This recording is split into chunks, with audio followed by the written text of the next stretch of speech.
I got to fix that. I got to figure out how to make that stop.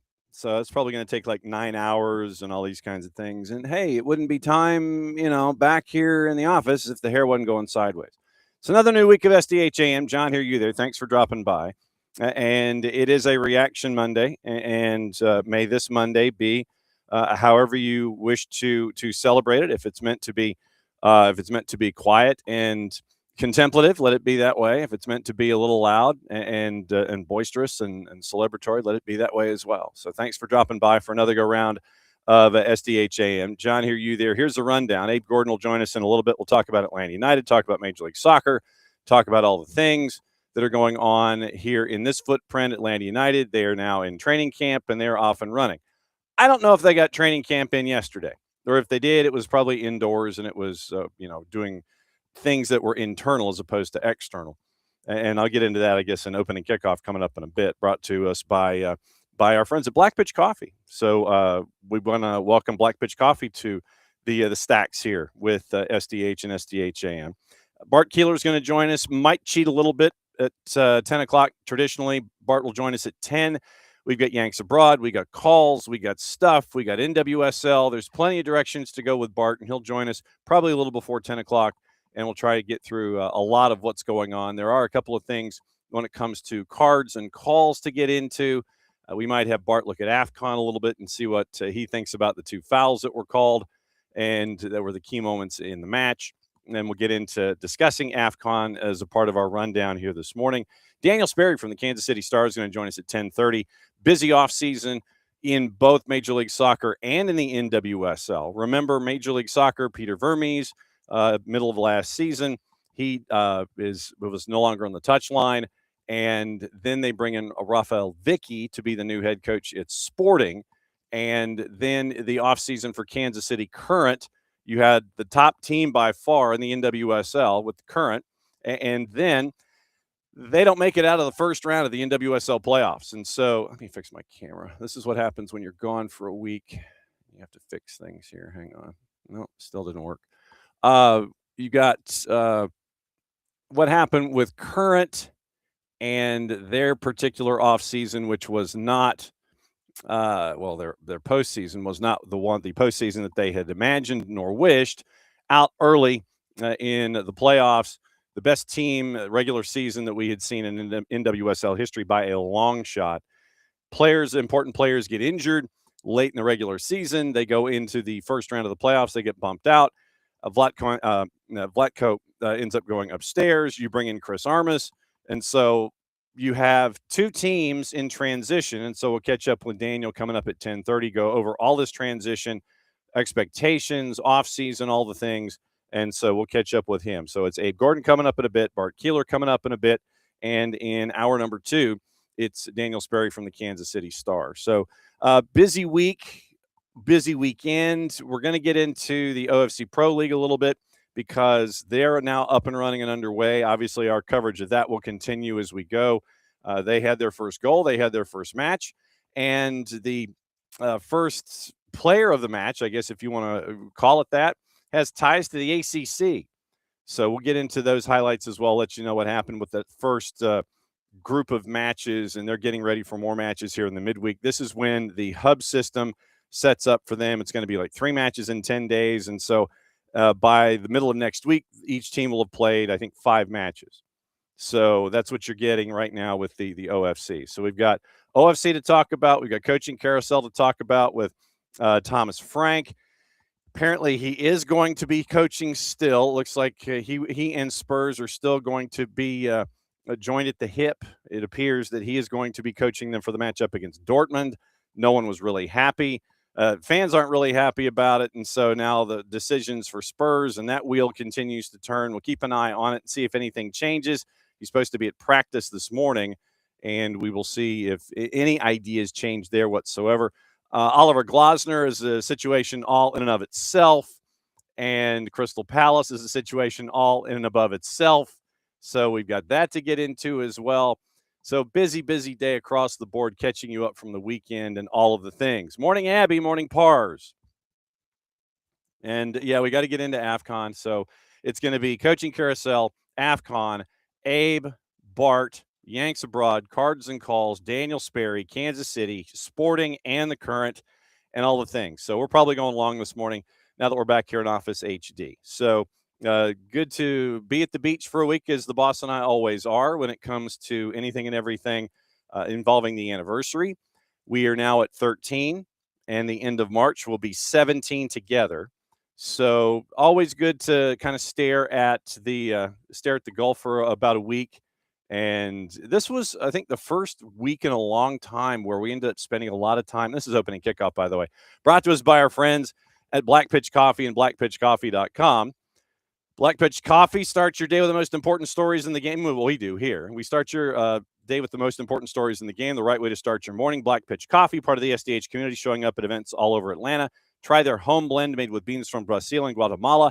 Heavy bodied with notes of walnut and semi-sweet chocolate, a rich world-class finish. Opening kickoff powered by Black Pitch Coffee. So that is our new friends there. All right. So wasting no time in and around and early as always. It's time to catch back up with Abe Gordon and find out what's on Abe's mind as we go. So Abe, sir, good morning. It's good to be back here in the environs. And yes, I apparently brought the snow with me. So blame me with the cold temperatures. Coming from the Gulf of Mexico, I brought everything north. I hope you're happy. Yeah, I'm trying to motivate myself to go get out there and run, but it is still cold, so I'm gonna maybe give it another hour, see if I can heat up a little bit, and then have to get after it at some point. No. We can't have that. No. There are some mornings where it's just better to just roll over and just let the day pass. This might be one of those days. I think this is where you take notes from Chipper, where it's like, nope, not moving. Don't want to do it. I'll go out, come back in. Nothing outside. It's just going to be there. As always, it's great to see you. And now with Atlanta United here in training camp, it is the Palace intrigue begins. And, you have Chris Henderson, who is mentioning about integration. It's like the homegrowns and how they're going to be, and the twos and how they might be a part of this whole process. Now that we are a week into things, and man, it's like we're 10 days away from like the first scrimmage and stuff. I mean, it's coming fast and furious when it comes to things these days right now. Yeah, I mean, just over a month from the first actual regular season, opening day kickoff. So it's definitely approaching. And we saw some comments right over the course of the week about how Miggy and Moranchuk can gel together and how they can play together. And look, this is the part of the commentary and the narrative that's easy to win, right? But you are hearing a number of the things that you'd like to hear, and you'd like to then see it. And I think that's the next step, right? It's great for them to tell us Miggy and Moranchuk are going to pair together, and that Latte Lot's going to be involved, and that Thomas Jacob's coming in and he's ready. It's great to hear all that stuff, but until we see it, there's always going to be that little bit of question. And it's kind of tough. That's the challenge for Tata Martino, is to get the sour taste over what we saw from last season out of everyone's mouth. And so we can sit here and say it's going to look different, it's going to feel different, it's going to be different. Until it actually is different, we're still kind of like, there might be a little bit of an aftertaste. And so look, the comments are a breath of fresh air. Seeing the guys out back at the facility and out on the pitch is a breath of fresh air. But we're ultimately going to need to see it on the road and at Mercedes-Benz Stadium when the season gets here. What is are you Missouri right now when it comes to Atlanta United? Are you a show me person? Or do you have set expectations with now Tata in and everything going on? What are you looking at here from the 30,000 feet? I'm optimistic, but I'm going to be a little bit more cautious than I was last year. I came into the season last year, and I think many of us did. When you look at the money that they spent, right? It was then an MLS record. I imagine it still is. And you look at what they had, and it just was like, hey, this is a team that should be top four, could be one of the best offenses in MLS, and it fell apart essentially 3 or 4 games in to where you were no longer having that discussion. So I do certainly think this is a team that can win.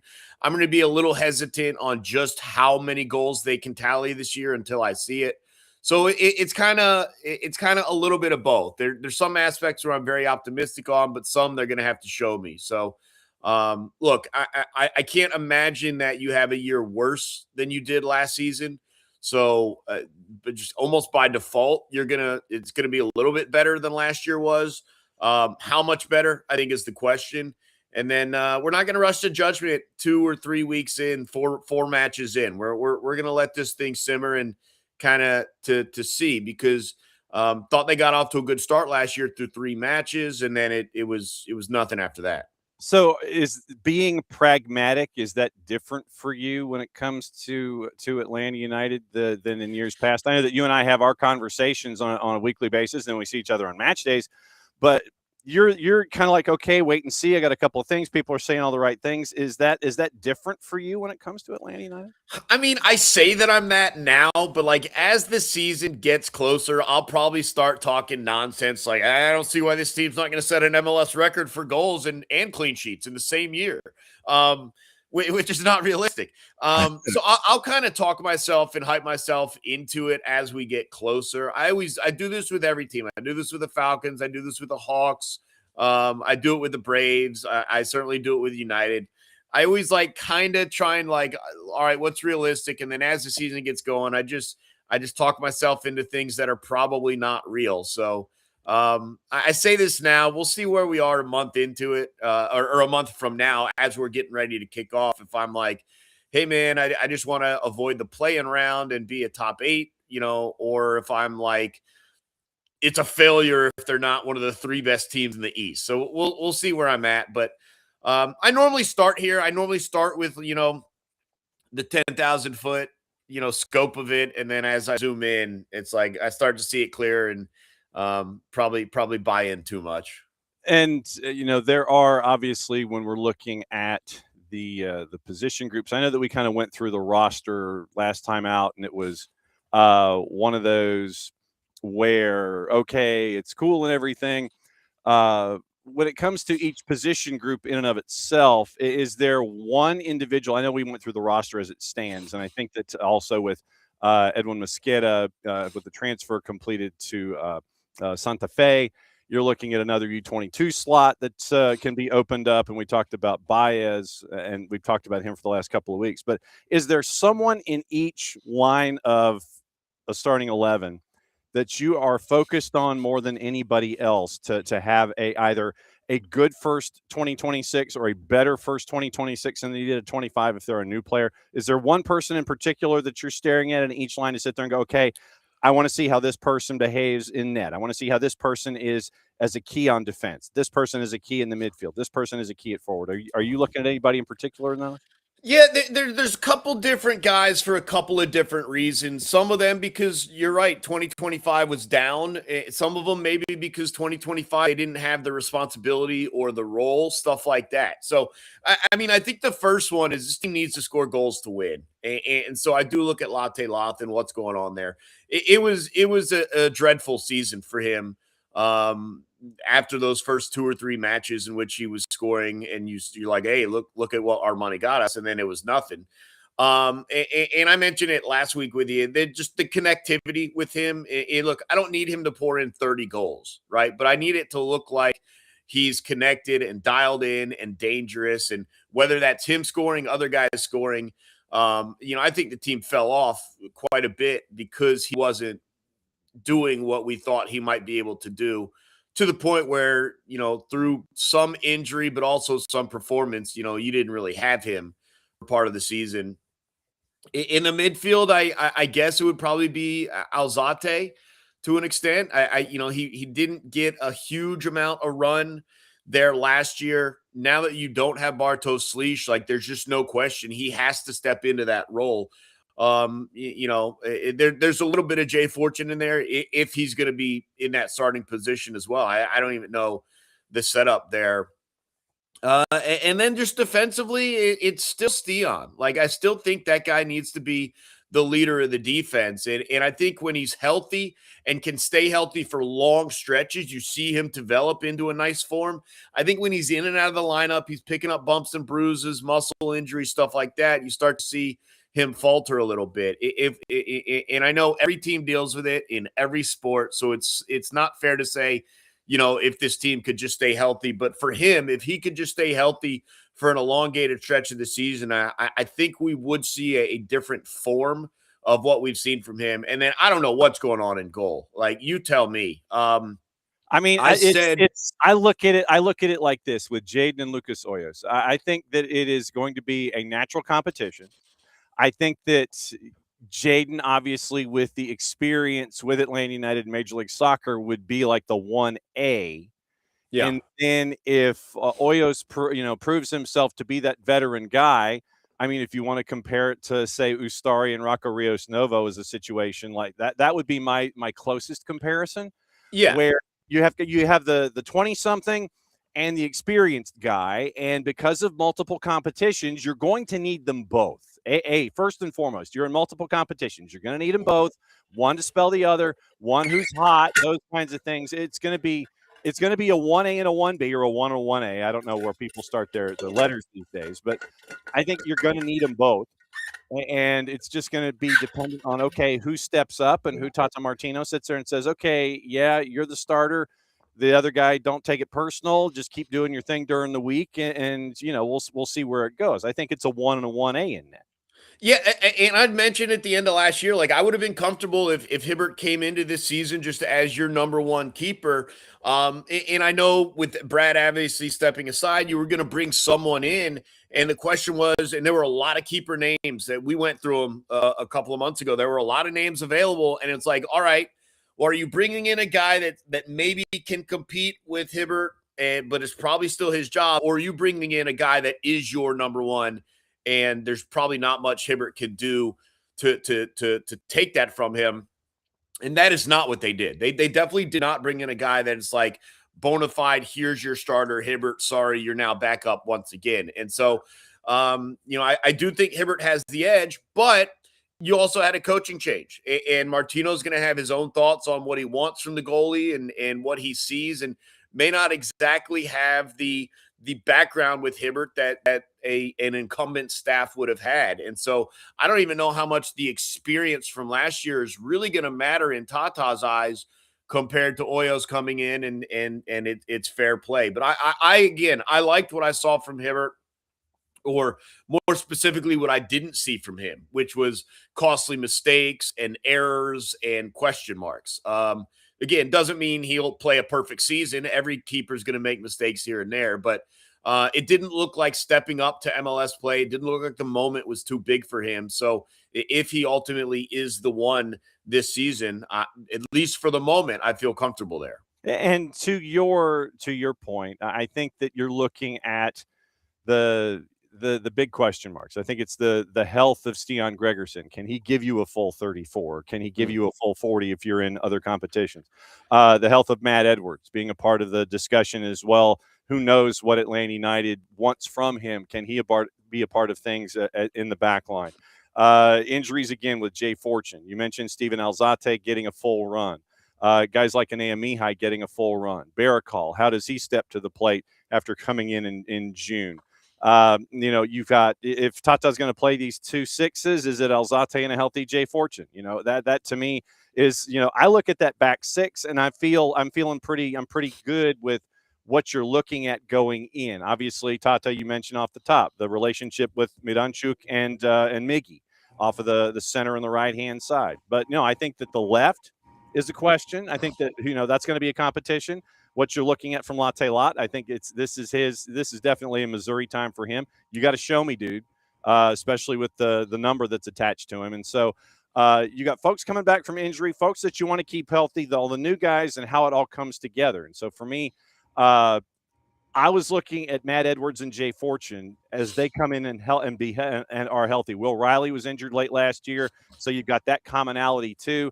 I want to see what this group looks like 120% healthy going into this season with all that young promise that we have with Atlanta United. Yeah, and the interesting thing is just to what extent is Tata coming in totally blank slate? Everyone needs to show me, everyone needs to prove me, or, hey, this guy was here last year, so we're probably going to run him out there again this year. Like the Mihai Barakal thing is interesting. I mean, who's going to be, assuming Stian is there, who's going to be partnering with him in the back? And then do you at times run 3, or you go in? There are all sorts of different variations of what you could do, or is one just coming off the bench, or yellow card protection, stuff like that. So it'll be interesting.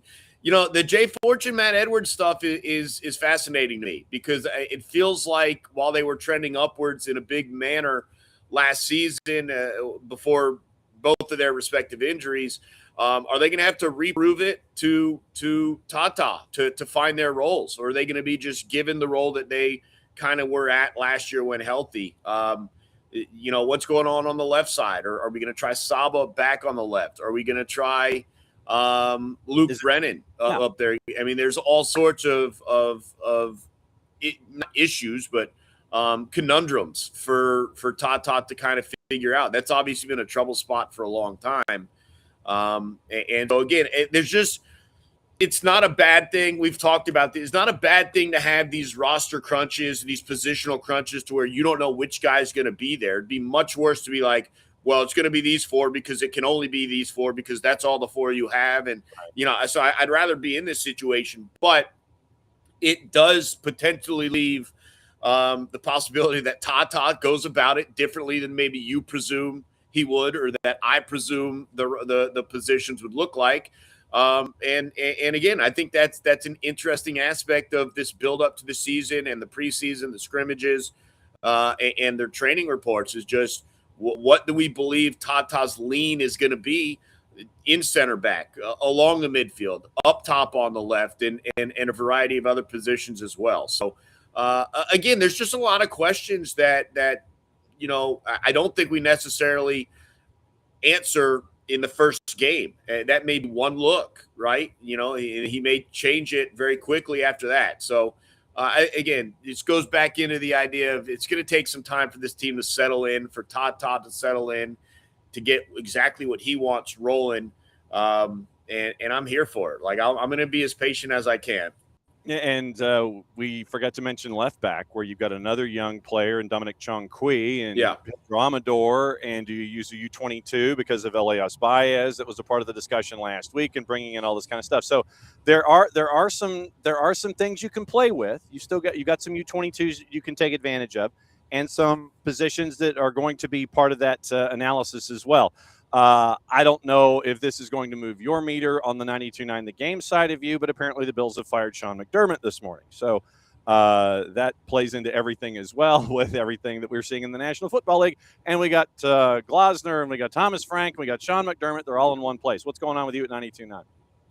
Yeah, it's a lot of that. It's a lot of head coach, and obviously the Falcons did name Kevin Stefanski.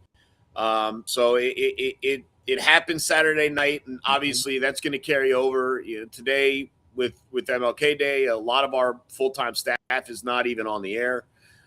So we're going to continue covering it a lot to Tuesday as well. Just a lot going on. NFL playoffs, college football's national championship tonight. Right. Go Hoosiers.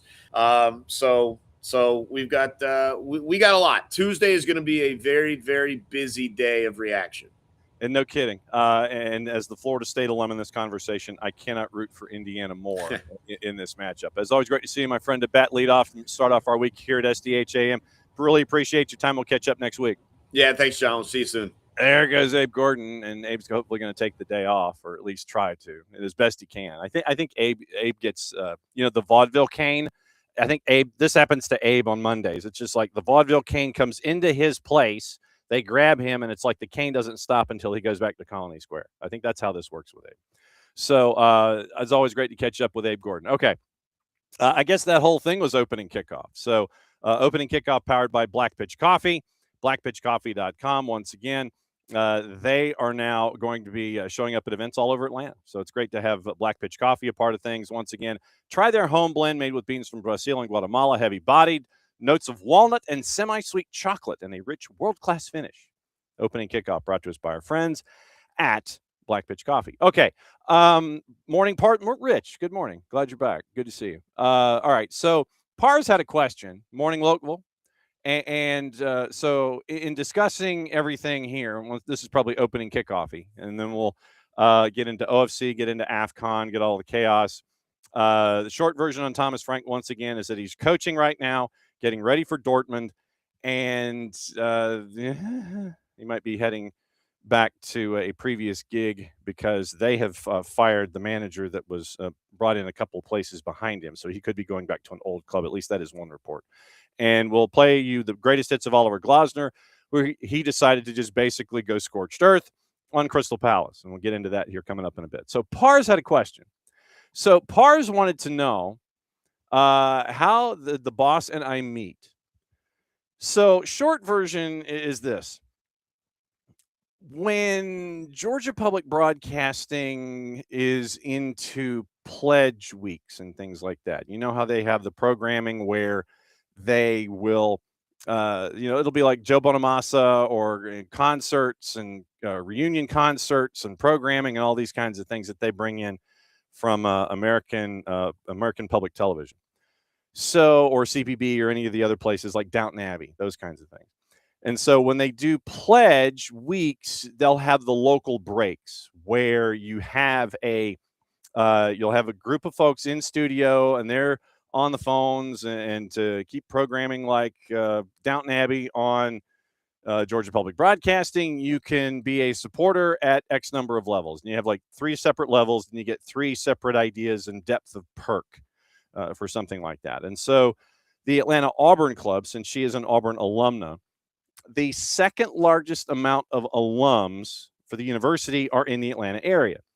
And she was coming back from a ski trip with her friends and had volunteered to answer phones at Georgia Public for the Atlanta Auburn Club the night that they were assigned to be in. And she and a friend of hers in the group that was there to answer the phones for the Atlanta Auburn Club, they were the only people really of my own demographic that I could have conversations with and reference the programming, and they would get all the references. And so when we would go back to programming, I would go back and have conversations with the boss and her friend. And her friend basically said, you know, that he's coming back here to talk to you. And the boss was like, no, he's not. He's just being nice. There's also that part, if you watch public television or if you watch GPB, where you talk to the one volunteer about what does public broadcasting mean to you, and they do the volunteer interview for a couple of minutes and all that. And so she was the volunteer interview because her father was on the Alabama Public Television Commission for about 20 plus years. And so she knew all the right answers to say. And, so we did our volunteer interview, and then we'd go back to programming, and I'd be talking to her and her friend. And so literally that's how it started. So it started with a TV interview of the boss while we were doing I forget what the program was, but now it's her. Yeah, it is, but it's out of frame, barely out of frame. So there is a right there, the on-air sign right there in the back. That was given to Patty's dad when his service with Alabama Public Television was completed. So I have that here in the office with me. So yeah, literally it was an interview and a night for the Atlanta Auburn Club to answer phones at Georgia Public Broadcasting. And what she did not know was that as a TV station, we have to keep record of everything. At our wedding reception, I played the interview. She didn't know we had it. And so we played it on the wall of the reception hall and everything. And she freaked out and everybody else freaked out. And they go, oh, that's so cool. That's so cool. How'd you get it? I said, we're a TV station. We have to hang on to this stuff. So a TV interview, and that's where it started. So yeah, in late March of 2009. And so at the end of March 2009 was our first date, and we just cleared our 13th wedding anniversary. So we are in year 14. So that is how the boss and I met. So that Pars, I hope that answers your question. So morning 1:30. Good morning. Let's see. Morning Pars. Morning Abby. Let's see. Morning David. Yeah, David. Since David is in here and discussing AFCON, we'll get into AFCON next. Let's see. Morning Lokeville. And morning, Rich. I'm trying to see who's here. And Alex, good morning. So it's morning to all of you folks for hanging out with us. And thank you for being not only sustaining members of public broadcasting, but here as well. And we can't thank you guys enough for being a part of things. All right, so let's get into AFCON before Bart comes in. After all the stupid staff and ball boy stuff, according to David, I assume Morocco is no longer allowed in the World Cup. Sanctions incoming. Nope, I don't think so. But all right, let me see if I can piece this together. And it was a crazy match. Let's just put it this way. So you go Morocco, Senegal, goalless, 94th minute, and then there's a goal that is scored that is wiped off the books. And there was a foul in the buildup. And, so, okay, if you set the bar to be that as a foul, then okay, fine. So last play of regular time, Morocco's got a corner. Ref goes to VAR, calls a penalty on the Brahim Diaz takedown. So if you've called the foul on the earlier play, and like I said, we might get Bart to chime in on this too. Morocco and Senegal, 94th minute, or 90 plus 4, basically. Then Senegal scores, but it's disallowed on the foul. Then in turn, last play of regular time, Morocco's got a corner. Ref goes to VAR, calls a penalty as Brahim Diaz is taken down. And Brahim Diaz, with the tournament that he's had, obviously, if he's pulled down and taken down, then you've got to call it. And so you've got to call the one for the buildup, for the foul, for the goal that was scored and wiped off the books because it was a foul in the buildup. And then the takedown of Brahim Diaz, you got to call that too. And so they did. Now you end up with all of this. And so Senegal had complained, remember, in the preceding days. Morocco in turn said that they were not being truthful with their information. So the ref confirms a penalty. Then if you saw the buildup there was a crowd around that center ref. And so center ref calls a penalty. And then Senegal's players ready to go up against everybody. And I mean everybody. And so Senegalese players, you get the penalty awarded. Senegalese fans looking like they want to storm the pitch after the call was made. And then Pape Thiaw, the Senegalese coach, basically steps on the pitch and he's like going like this. Everybody off. Yeah, we're out. Only Sadio Mane was left on the pitch, and it was Sadio Mane who basically was telling players, nah, don't do this. He is going against the orders of Pape Thiaw and trying to have his team come back onto the field. And this was like a 14-minute process where players off the field, chaos is there, and Senegalese players won't go back to the locker room. Didn't like they were coming back. And then Sadio Mane wants to come back out. He's asking them to return. They do. And then you get the penalty, and it's Brahim Diaz who is there to take the penalty after like 14 to 17 minutes. And so here's what happened with the penalty involving Brahim Diaz when everybody came back to the whole thing, courtesy of our friends at BN Sports and the CAF. The final to get underway again. Brahim Diaz to give Morocco the lead. Chip to Panenka down the middle, and humiliatingly, Mendy saves it. Stays on his line, the opportunity gone, and maybe now we are going to go to extra time. Robert roars and erupts, but for a very different reason than the one they considered they might. So you had that happen, and then so you go 90 minutes, 90 plus 4, goal wiped off the books. Last play of the regular 90 goes to VAR. VAR calls penalty. Players storm off, gone for more than 10 minutes, come back because you're the soul of the team, and Sadio Mane is like, nah, we don't do this. Come back out.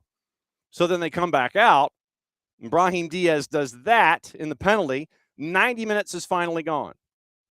And the clock kept going, too. So, I mean, you're like at 1:13:09 at the time that he takes the Panenka, and Mendy just kind of is there. And then, so literally 1:13:09 is when he strikes the ball. Goalless after 90 minutes. Then you come back and you're getting to play the next 30 and not really wasting any time in that first session. Here's what happened once again, courtesy of the CAF and BN Sports. And here's a man who's got all the mental strength in the world. Maybe lost a yard or two of pace, Sadio Mane, but he inspires an attack. Senegal thrust forward. Pop Gay!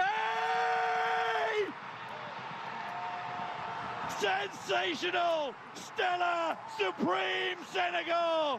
Maybe in extra time they've produced the moment. And it's Pop Gay with his third of the tournament. And in all of this, I think you're going to get the efforts of Brahim Diaz lost in the whole tournament. Everybody's going to look at that Panenka, and that's what they're going to look at. They're not going to look at everything that worked up until that moment for Brahim Diaz. So you end up with that goal from Pop Gay, Morocco completely out of sorts, 1-0 the final, and then in the 98th minute, Brahim Diaz is just basically pulled off the pitch. And he just looked completely and totally shaken. Morocco had a couple of chances. Senegal piles on the pressure. Senegal wins their second AFCON in history.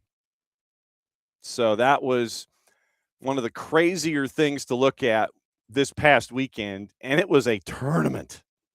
And I will give in full that this tournament was really it was a joy to watch. You got to see some of the growing nations. They got to be on the stage. You also got to see some of the heavyweights, and you end up seeing Egypt only make it to the Final Four again, falling just short of chasing after a championship in AFCON. So you have all of those things happening with the chaos that I think is going to be remembered at the same time for this tournament. So it was a tremendous tournament, but at the same time, I know that we're all going to sit there and look at the ending and go, this tournament, the tournament was, marred and it was awful. And you have players walking off, and Morocco's head coach, Walid Regragui, says that the image of Africa is, quote, shameful after Senegal walks off the pitch in the AFCON final. Jean-Jacques Ndala, once again, he points to the spot after the Malik Diouf challenge on Brahim Diaz. Pape Chow, who was already mad, pulls everybody off. So Sadio Mane's ordering the team back on. It was chaos. It was absolute chaos. And so Regragui says the image we give in Africa is shameful. A coach who asks his players to leave the field. What Pape did does not honor Africa. Chow wasn't classy, but he is a champion, so he can say whatever he wants. We stopped the match in the eyes of the world for 10 minutes. And then Pape Chow came back and said he regretted taking his players off the pitch. I don't want to go over all the incidents. I apologize for the football. After reflecting on it, I made them come back. You can react in the heat of the moment. We accept the errors of the referee. We shouldn't have done it, but it's done, and now we present our apologies to football. Confederation said they condemned the unacceptable behavior of some players and officials during the final and are reviewing the footage before reviewing the matter to competent bodies for appropriate action taken against those found guilty. And Lamine Camara was asked about Sadio Mane, and he said, we knew that today it was important to win this trophy. We were all determined to win it thanks to Sadio, and we saw what he did today. It is just incredible. While we were in the dressing rooms, I was thinking of going with the 10 others. I think it was only him, meaning Mane, who came in shouting at us to get out and go finish the match. So at the end, he was right. We went out, we listened to him, because when Sadio speaks, everyone listens. We listened to him, and finally it went well. So that's that was what was discussed. It didn't seem like there was a whole lot of discussion in the 10 minutes that they were in the locker room. Sadio Mane speaks up, and everybody's like, whoa. And so Sadio Mane speaks, and you end up with everybody coming back out onto the field in that moment. And to answer the question about suspensions and ball boys and such, I don't think, and Jason had this in the morning espresso, and if you don't subscribe to the newsletter, go to soccerdownhere.net and you can subscribe, or you can listen, set your notifications, whether you want to watch it, you want to listen to it, it's there. But this is how Jason phrased the keeping of the towels and such.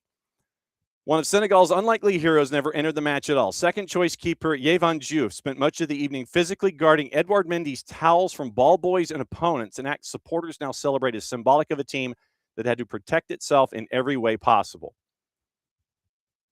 A night where resilience triumphed amid a setting that too often failed the game. So, yeah, it was. I don't know if you're going to get. To be perfectly honest, I don't know if you're going to be getting anything, David. You might get sanctions of some degree, but I don't think you're going to be getting like full sanctions. You might get a finger wag. Hey, those ball boys aren't allowed to be ball boys anymore. That kind of a thing. That's about it. So I think that might be it. But yeah, the tournament in and of itself is going to be remembered probably more for the chaos at the end than it is for the action that we saw leading up to that last game of the tournament. So that was, that was crazy. Absolutely crazy. So that was AFCON for you. The other thing that we are going to be covering / looking at in depth is the beginning of the OFC Pro League because of what it means to the sport on the whole. And for a region like Oceania to, after a long discussion, and I mean years, to finally get this league up and running, it's a big deal. And that's why we've been spending as much time with it as we've been able to. We can't thank the Federation enough for that. So they actually got their first matches over the weekend, and we're going to play you some history here. Here is the first ever goal in this league, courtesy of our friends at Go Media and the OFC Pro League. Here's how it all started. Oh, and it's gone in. And it's the first goal in the OFC Pro League goes to Vanuatu United. Great goal by Alex Samuel. And what a moment for Vanuatu United, and Alex Samuel, his name is in the history books. And it's 1-0 to Vanuatu United. And so it would end up with a 1-0 lead that would be given up. They'd be down 2-1. And then you get this moment at 90+4. So your first ever match ended up honors even. Once again, courtesy of Go Media and the OFC. Desperate for his team to create. Ramazani hauls it in. Cleared away by Supek. Here's Cardona. Oh! That is an equaliser of epic proportions in the dying seconds of the game. And it's finished. Vanuatu United 2, Mbula FC 2. And that was honors even after the first 90 minutes. And the name that was associated with the equalizer for Vanuatu United, those of you who are college sickos here in the U.S., specifically the ACC and maybe a little Big South, might remember the name William Cardona. Cardona started at Winthrop, finished his career at Virginia Tech, and now is a part of the OFC Pro League, and he gets the equalizer in the first ever match. Here's his post-game comments, courtesy of, once again, the Oceania Football Confederation, the OFC Pro League. Okay, so William, what a game. How did it feel to score that equalizer? First and foremost, I want to thank my Lord and Savior, Jesus Christ. I'm very emotional because this is my first professional game, and he gave me the opportunity to come out here, and I'm just happy to equalize. And, you know, we were down 2-1, tough game, and I never gave up. And, you know, last minute, I just had to go for it, and thank the Lord it went in. And can you tell me about that feeling when you scored that goal? No, I mean, just incredible. All I could think about was celebrating with my teammates. You know, we're a big team. We have, all of us, we just have each other's back, and it just means the world. And yeah, I just wanted to celebrate with them, and of course, you know, give thanks to the Lord for putting me in that position. Awesome. And do you have a message for all the supporters today? Yes. Vanuatu, you know, small island, but man, we got a big heart, and that goal was for them. That statement was for them, and we have a lot more to prove. William Cardona from Virginia Tech. And I almost feel like our buddy Nino Torres here when I play this.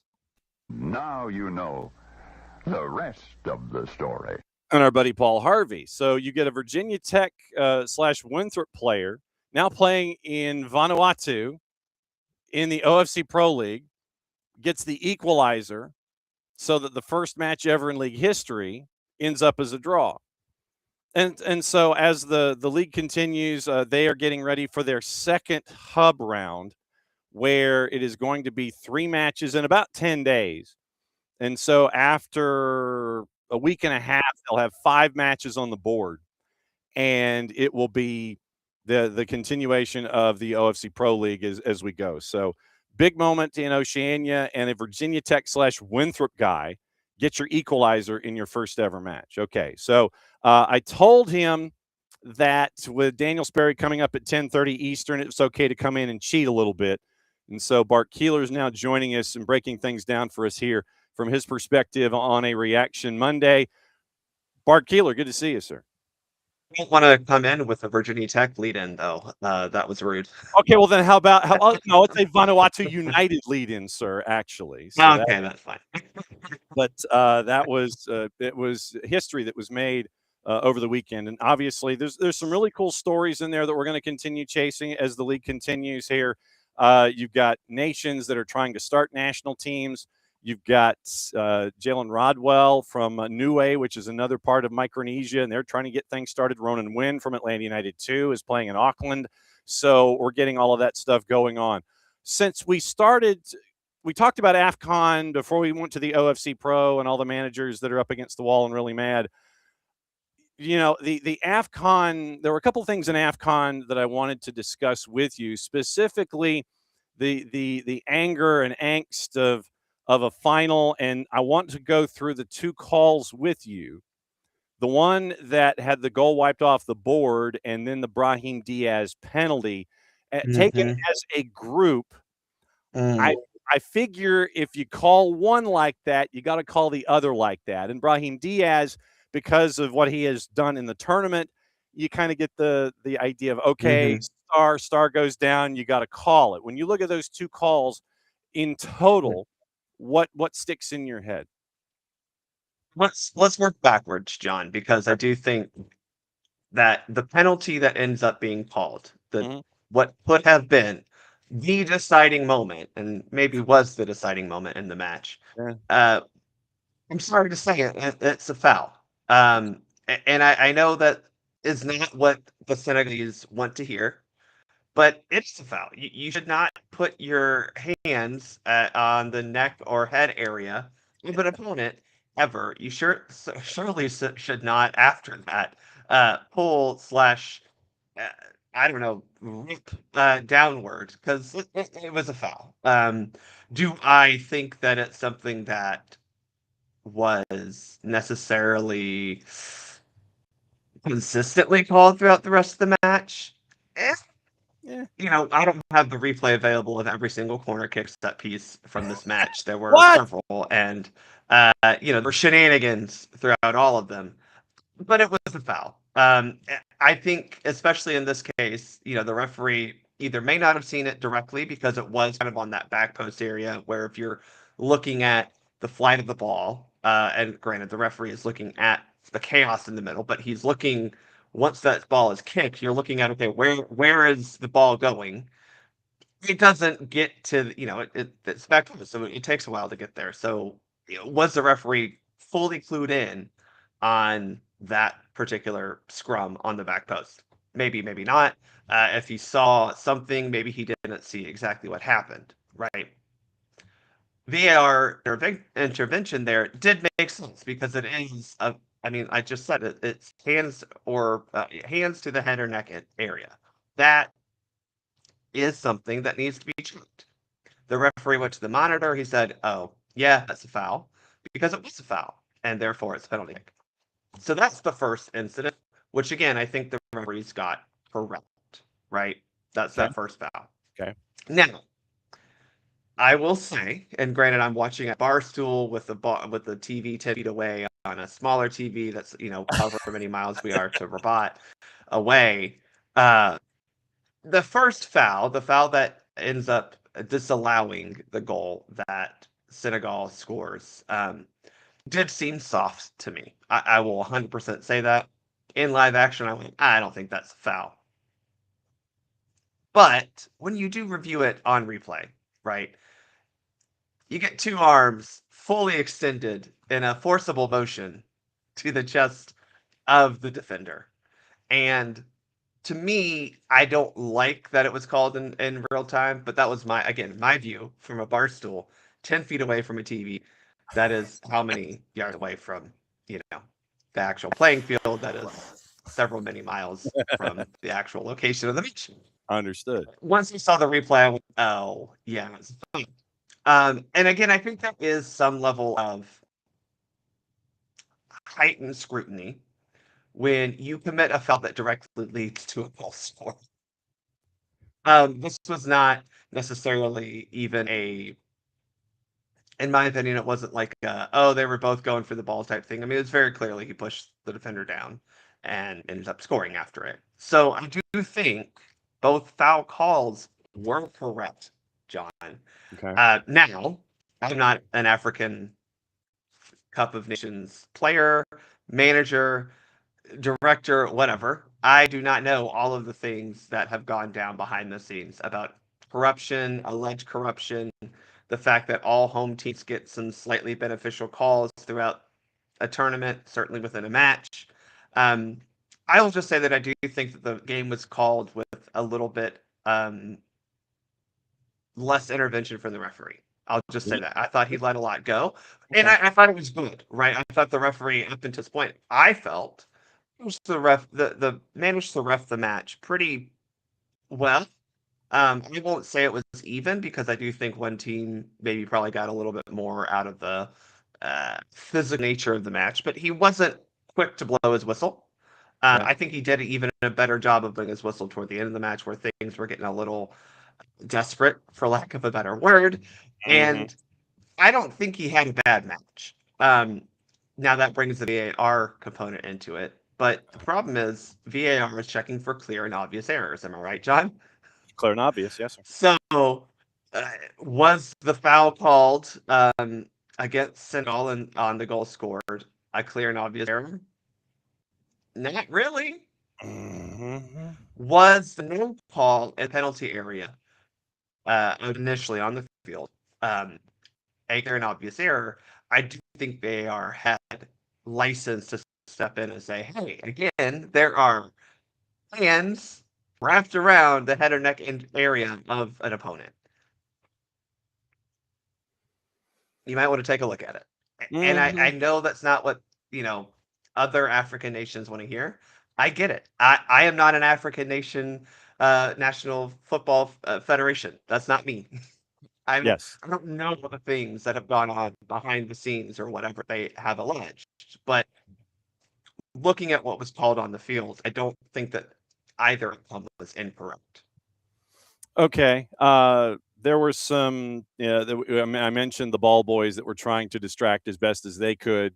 And full props to the Senegalese backup keeper for making sure the towel. Listen, I remember I was in 8th grade. I had two guys who played on, by the way, South Soccer. Two guys who played on the varsity team when I was in 8th grade, I think, 8th or 9th grade, played on the varsity team. We had a girl behind me who was on the varsity team. We were the ball kids, right? And you better believe that our head coach had some conversations with us about proper ball kid etiquette. Etiquette, John. Yeah. That's all I'm saying. Yes. I ain't gonna hold them for any. They did their job. That's just what I'll say. You are there to aid and assist, sir. Yes, you are there to make sure that that everything is going to be the way it is supposed to be. Wink, wink, nudge, nudge. How'd you do? How'd you do? Correct. The other, before we get into Yanks abroad, whatever else is on your mind when it comes to NWSL signings and friendlies and all these things that are happening. Yeah. There's something else that I noticed coming into this week, where apparently, and this is from our friends at the Telegraph, and traditionally when we sit there and you have more than one reporter on a byline, you kind of sit there and you go, whoa, I don't know if I want that. Headline: Premier League wants to introduce rugby-style concussion substitutes. They're among 28 competitions applying pressure on international lawmakers about temporary replacements for head injuries. Yeah. And right now you are currently allowed to make one permanent concussion change per match, which doesn't count against usual substitution limits. Critics, however, argue that by forcing medics to make a decision on the pitch, they are endangering players because there's a tendency to avoid removing a player if concussion is not certain. Premier League, which has been calling for temporary substitutes for years, is also submitting a formal request for a trial with support from the EFL. Understood to have told IFAB that medical and scientific evidence supports the need to revisit the law. Letter will be discussed at IFAB's annual business meetings tomorrow, it is hoped. Temporary subs previously opposed by IFAB back in 23 to mitigate concerns. This time, the league is proposing that both teams would be allowed to make additional substitutions to ensure the law is not abused. So you're looking at the possibility of using the rugby substitution rule. Brain injury charity Headway has criticized IFAB's stance, insisting the current law places unnecessary pressure on players and club medics. And so you have the Premier League offering to meet with IFAB to discuss a trial. IFAB could then progress the discussion of a trial, potentially at the annual general meeting. And if the request is rejected, Premier League would request detailed rationale on that decision. And so you could have the idea of the temporary substitute happening for the Premier League if they get this to go through. Decision about whether players suspected, once again, still has to be made downstairs. And they want a temporary concussion substitute who could be brought on for 10 or 15 minutes while the potentially injured player is assessed in an off-field environment, and that system is widely used in elite rugby union and league. Yep. So that's what they're looking at here.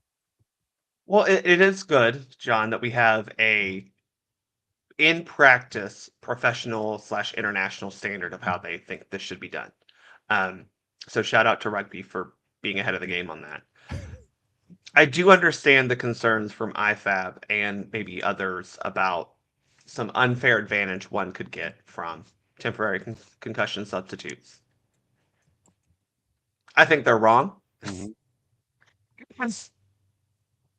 Look, you're trying to ensure safety of players. And I think that, for me, is the most important thing as a referee. We're out there to ensure safety and fairness of the game, right? A concussion is, as I think we've talked on this program countless times, and if we need to phone Jason to make sure we get an advocate in here, concussions are not the same for every person. Correct. They're not the same way to identify for every person. They do not show up the same on the same timeline in the same manner, anything. And so I do understand why these advocacy groups want to make sure that we're doing our best job to identify concussions as quickly as possible to reduce the risk of long-term injury, because that's the key here. You may have, and I think the NFL, they have at least a week timeline, basically, is what it comes down to. You get a concussion in one game, you're probably missing the next game. Soccer, in a similar fashion, you have some space in between games, right? Getting it right, making sure the player is safe, and erring on the side of caution is what needs to be prioritized when you're talking about a head or neck injury, because it is something that, unlike a lot of the other injuries we could have in this sport, it's an injury that will stick with you for the rest of the time. And again, being able to identify it properly, but still quickly, right? I think that's the other caveat to all of this, is we want to be able to identify it quickly is important. What I like is quickly and properly means off the field. Now, John, put in your little email to me, the show rundown this morning. 8.5 minutes. Yeah. For an on-field head injury. Now, I will say this is where we need to talk about it, because I do think this is one of those things where both players are injured.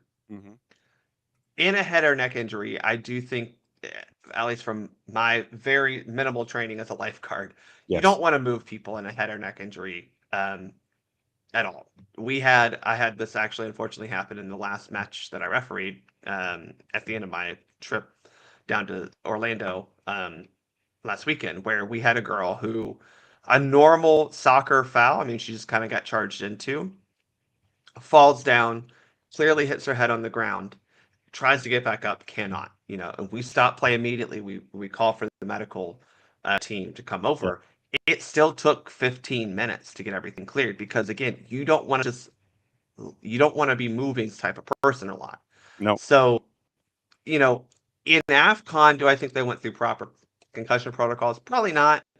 But I also understand that both players on the ground with a head injury, both players, one with obviously a big gash, the other with probably a nice little knock in the back of his head. Yeah. It's hard to just say, oh, get the player off the field. Because, again, you do not want to just be moving these types of players around when they're dealing with a head injury. Because you don't know, especially with a head injury, it could be part of their neck, which, if you don't know, is connected to your spine. Those things are delicate. And when they are injured, moving them around a lot can cause greater damage in the long term than even just a concussion. So I think we need to caution hastily getting them off the field for the sake of restarting play. I don't want that to be the priority, but we do need to make sure we're getting them to a safe and, I guess, low stakes space to evaluate them. Because once they're off the field and you can start that sub, hey, we got time. Mm-hmm. The player can give proper answers. The medical staff can ask proper questions, can do proper diagnostics. And we're not worried about, oh, hey, get them off the field. Let's go. We got to restart. Because at the end of the day, a head injury is a more serious injury than just about anything else we can deal with in this sport. We don't want to be worried about hey, we got to get going. That's not what we need to be worried about. We need to make sure we're here for player safety. But I think this rule allows things to be a little bit more expedient because you can get the player off the field and assess them off the field without having to worry about playing, obviously, a man down, which is good. We do this in youth leagues. I do also want to put that out there. Like, this is something that is very common in U.S. soccer youth leagues where, a lot of them have substitution limits, but with a concussion, we just kind of say, look, make your sub. And if they can come back on, great. If they can't, there's your sub. We're good. Yeah, focus on player health and safety, and that's cool. Don't worry about it. Yanks abroad. Let's get into that. It was a very, very busy weekend for folks. You got Brendan Aronson, and so the irony of Brendan Aronson going up against Anthony Robinson with Leeds and Fulham going up against each other. Listen, Brendo's been helping Leeds make sure they're not getting relegated this year. Mm-hmm. And so Leeds Live, quote, really positive and productive, full of confidence, but missed a glorious chance he ought to have buried when put through. Put it behind him well and continue to win duels and look forward. So Leeds Live gave Brendan Aronson an 8 in the 90 minutes of the 1-0 win over Fulham. Jedi obviously was on the flip side of that. Tyler Adams still out nursing his injury for Bournemouth and Brighton, which is today, Monday Night Football. Chris Richards, Crystal Palace, got a yellow in 90 minutes, losing to Sunderland 2-1, and then Oliver Glasner just decided to just lay waste to the entire front office, and we're going to play that in just a little bit. So you had that go down in the Prem. Haji Wright scores and enters in the 67th, game tied at 1, scored 18 minutes later, gets the game winner for Coventry as they continue their run at the top of the table. Big Pat got a goal for Derby in the 82nd, 7th goal since seeing championship action in September. So you got positives from Big Pat, Haji Wright, Brendan Aronson out of England on the weekend.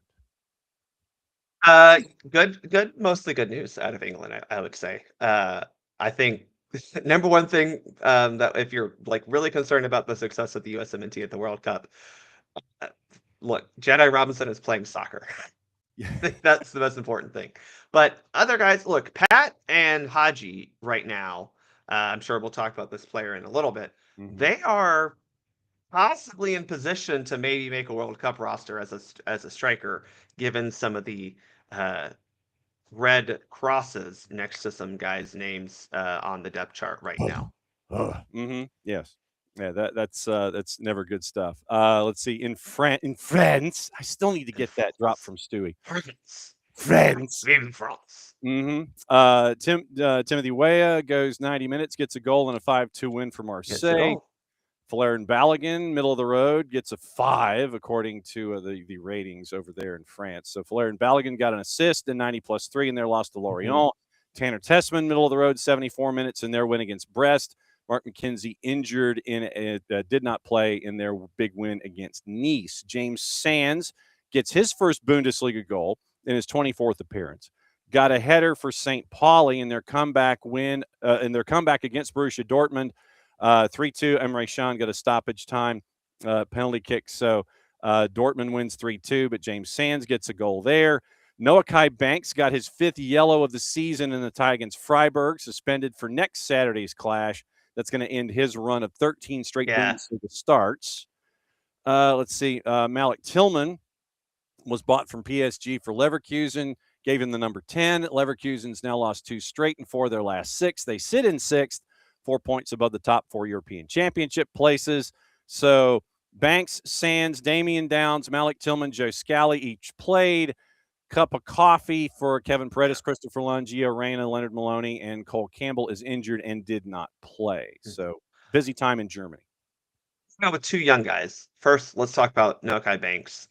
I will say of all the criticism or praise that he gets, the one piece of criticism I have to give him is he does pick up yellow cards a lot. I do think that is a little bit him needing to go to the Michael Parker School of Body Positioning for a center back, but that's because he's young, right? And I'm sure Parkey would probably say the same thing, as he's learning how to play professionally. I mean, the dude's not even 20 years old. He's got plenty of time to learn that, but he does pick up not silly yellow cards, but yellow cards that I think could be resolved if he were in slightly better positioning. That said, Poch, call him up. Like, you need. I'm sorry. I feel like we just do need to. We're at that point where you can't deny a dude who is a locked-in starter for a Bundesliga team at center back and go, well, we're good at center back. We don't need a guy like that. The other one is Kevin Paredes, who is coming back off of a very serious injury and is playing soccer again. Again, a good thing. I don't think he factors really in at all for this World Cup window. Unfortunately, look, World Cup is in. I mean, we play our second game at this point now, and John, in 6 months, right? So I don't think Paredes has enough of a runway to really make a case. But going forward, Kevin Paredes is a guy we need to be healthy in this pool because he's a winger, and we don't have a whole lot of those. Now that said, he could ball out if he maybe gets back into health and gets back into form. Maybe that's a possibility. I'm not saying it's not. I just think that it's just good he's back playing, because I think it's unfortunate that he has been injured so frequently and so long, because I think he may have factored in a little bit into this cycle. Again, a guy playing in the Bundesliga is worth noting. Italy, Yunus Musa, 56 minutes and a draw. Christian Pulisic, I've heard of this gentleman. 73 minutes in a win for AC Milan against Lecce. It's a match they should have won. Weston McKennie gets 80 in a loss at Cagliari. Benjamin Kramaski got a cup of coffee in his. So Gazzetta dello Sport on Pulisic. Quote, he lets Milan down like he did in Florence. Falcone stops him twice, once in each half, but he could have done better. He moves a lot, makes runs, and gives everything. The finishing will come back. So at least there's optimism on Christian Pulisic. I think Christian Pulisic is not an elite level finisher, right? He is not at that Lewandowski, Haaland type of level of finishing, right? He just isn't. That is fine because, as I kind of noted, like, he does everything else pretty darn well. He needs to get back to his form of beating guys 1v1 on the wing, I think, but everything else he does is still operating at a really high level. So if the only thing that's missing right now is he's not quite putting the ball in the back of the net, you just kind of have to accept that that's going to happen from time to time, right? Hopefully, if you're the USMNT, it's on June and July of this summer. But right now, it's just a little bit of a lull. I would also just say if AC Milan are blaming the American, things aren't really that bad over in Milan. Yes. So that is the latest with Italy. And then once again, Gianluca Busio at Venezia scored his 4th goal of the Serie B season in the win over. Are they going up, John? Well, they're in second. I mean, they're 3 points ahead of Monza. So then they're a point behind Frosinone. So it's they got to keep it. You got to keep it going because it literally is a rock fight. It is a rock fight in Serie B, and it's worse the lower you go. But so I think Venezia might be turning into one of those yo-yo clubs that we talk about. I would agree. Yeah, that it's like they're good enough to, they're like Serie B plus. Serie A minus, Serie B plus. No, they're Serie B plus. Yeah. I mean, so it's kind of like you're like right in there. So that's what so Serie B plus I think is probably the best way to talk about Venezia. Women's side, we got you got to camp and you've got 2 matches. One coming up this weekend in Carson, California, and then the other one that we're going to be talking about in a week's time will be after this first one. And getting ready to play in Santa Barbara against Chile. But it is, let's see, so Saturday in Carson, women take on Paraguay before they take on Chile a week from tomorrow. So what are you looking at here with this camp that is all NWSLers, and what are you staring at with this? Well, I think you just kind of hit the nail on the head. It's all NWSLers, which inherently means there are some spots that are open. I do think that there will be, if you want like actual players who are good, who are fighting for a spot, look at that defensive holding midfield role to see who actually shines in these 2 matches. I think overall there are a lot of names on here that I'm not going to say I don't expect them to play.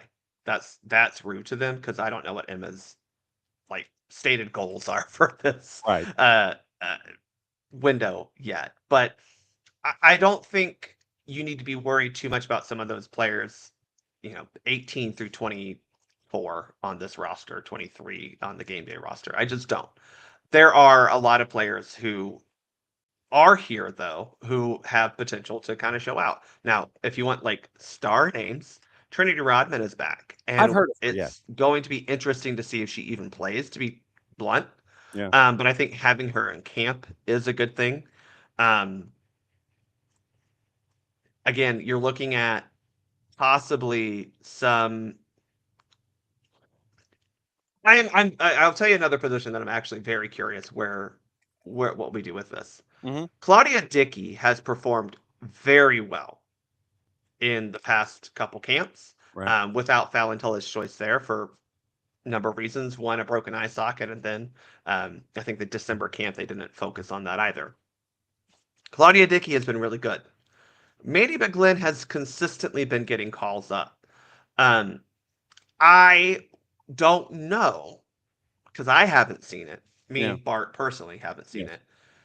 But I'm wondering if McGlynn does get a look for one of these games this camp. Now, Emma, like Poch on the men's side, I don't think they're as concerned with results, of friendlies.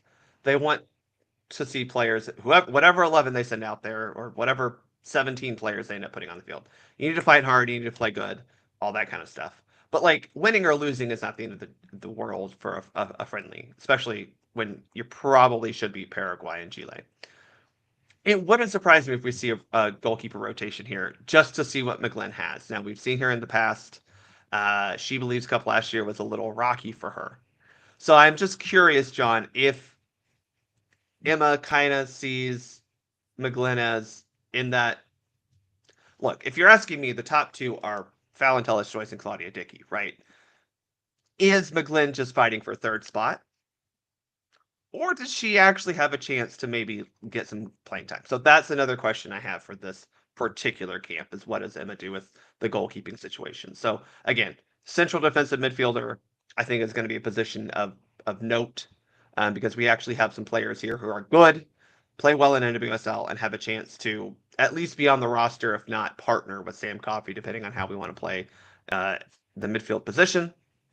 And then I think goalkeeper is going to be another one that I'm curious, because I don't know exactly where Emma sits on the depth chart and the game plan for the goalkeeping position. Keepers in this particular camp, it's Claudia Dickey, Mandy McGlynn, and Jordan Silkowitz, who is looking for her first cap. 8 defenders: Jordan Bugg, Avery Patterson, Izzy Rodriguez, Tara Rudd, Emily Sams, Giselle Thompson, Kennedy Wesley, and Kate Wiesner. Then midfield: Croy Bethune, Hal Hirschfeld, whoop, whoop, Georgia, Claire Hutton, Riley Jackson, Lola Bonta, Sally Menti, Sam Meza, Olivia Moultrie. Forwards, it's Maddie Darlene looking for her first, Jimmy's Joseph, Trinity Rodman, unattached, Yasmin Ryan, Emma Sears, Ali Sentner, and Rylan Turner looking for her first cap. And so I will say, I think that unattached, and that's probably good news if you're an NWSL fan, that Trinity's trying to at least stay in NWSL. That's just crazy. Yeah, I saw that and it's like Trinity Rodman unattached. It's like, okay, so she's running the Boston Marathon for not a club now. It literally, that's what it's like. So and so's in the track and field championships unattached. You know, we would always see that, but I think this is the first time that I can recall ever seeing player name unattached. Okay, well, all right. So, John, we don't have enough time. No, not this go. We only have 8 minutes left. We don't have enough time to rant about NWSL roster stupidity. Yeah, well, that is going to be something that we're going to be keeping an eye on when it comes to the NWSL getting hip or going to actual discussions over glassy long rectangular tables and hermetically sealed rooms and long folding chairs. So yeah, that's out there too. With the other things that are literally on the list of like stuff to discuss with you. I mean, we've got cards and calls. Were there any cards and calls that stuck out to you from the weekend? John, I think we need to talk about a particular match that I had a great stakes in. Sure. There was a handball review in the late stages of this match for Arsenal versus Nottingham Forest. Nottingham Forest had 2 players challenging each other for a ball on the goal line, and one of the players, the ball clearly hits a non-playable part of their arm. I think is fair to say. I was really okay with this not being a handball, and I know that this is the Arsenal fan in me as not talking. So let me get the referee side out of the way first. Sure. I fully understand, I think, why this was not given, and it just comes down to the fact that I don't think he made his arm unnaturally bigger. Your arm's going to move forward as you run. I also think it's fair to say he had a guy behind him who possibly maybe knocked his arm into the ball, which is another thing. And again, we're not looking about intention, right? We cannot judge intent. He does move his arm toward the ball, but he doesn't necessarily make his arm bigger. His arm is in what I would deem a fairly natural-ish, Yeah, it's like people don't stand with their arms. Yeah, people don't stand or do active things with their arms directly by their sides. He's jumping, he's running.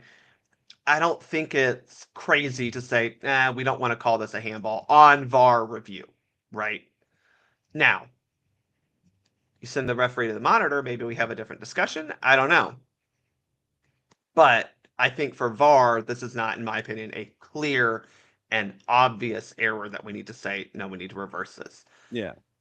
That's the referee side of me. Let me put the Arsenal hat on for a second. Sure. Man City gets this call 10 times out of 10. So that's the other thing here. Somehow Manchester City will get awarded a penalty kick for this exact, like they'll say, oh, that thing that happened, Manchester City is actually going to start the game next week with a penalty kick somehow.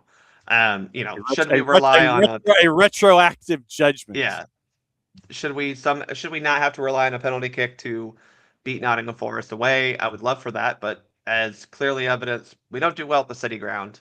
It is a graveyard for people who should win there that seem to not be able to, and we're one of those teams. So sucks, but hey, We increased our lead at the top of the table. Mm-hmm. Thank you to Everton and Manchester United. Yes, yeah, exactly. So the play that Bart is referring to, about 10 minutes left.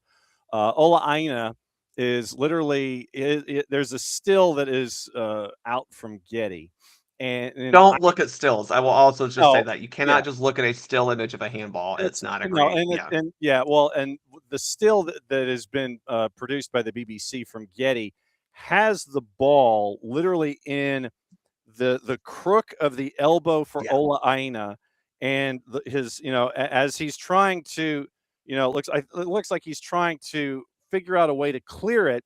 And Elliot Anderson, his teammate that you were discussing, is behind Aina, and it looks like he's trying to reach around with his right leg and kick it and clear it away from the goal line. Going, it's like they're trying to clear it the other way. So, I mean, I'm sorry, it's a little funny. I'm like, what are y'all doing? Mm-hmm. Yeah, and so Elliot Anderson is trying to, I guess, kick the ball maybe further that he thinks he's going to kick it further than Ola Aina. So, yeah. So you're trying to like juggle and whatever. So the ball hits Aina's shoulder before it hits his arm, and then Arteta and everyone from Arsenal's like, "Hey!" and it doesn't go. So Not his arm. Like that's the thing. You have to say like it clearly hits his arm in a non-playable part, right? Like so from that standpoint, but then you have to go into is the body bigger and all the other factors. I will say this. I think if this is a shot on goal, yeah, probably called a handball because you are at that point possibly denying an obvious goal scoring opportunity type thing. I'm okay. Again, this is me deviating from IFAB. This is Bart's philosophy of soccer. It's Bart you know, Fab. this is the duality of refereeing where I'm like, I don't agree with every law of the game or interpretation. What? Okay. To me, this is one of those where I go, why are we worried about this being a penalty kick? This is not, in my opinion, a goal scoring opportunity or denial thereof.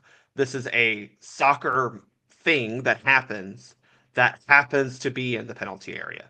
And that's where I do have some issue with a lot of these is like I think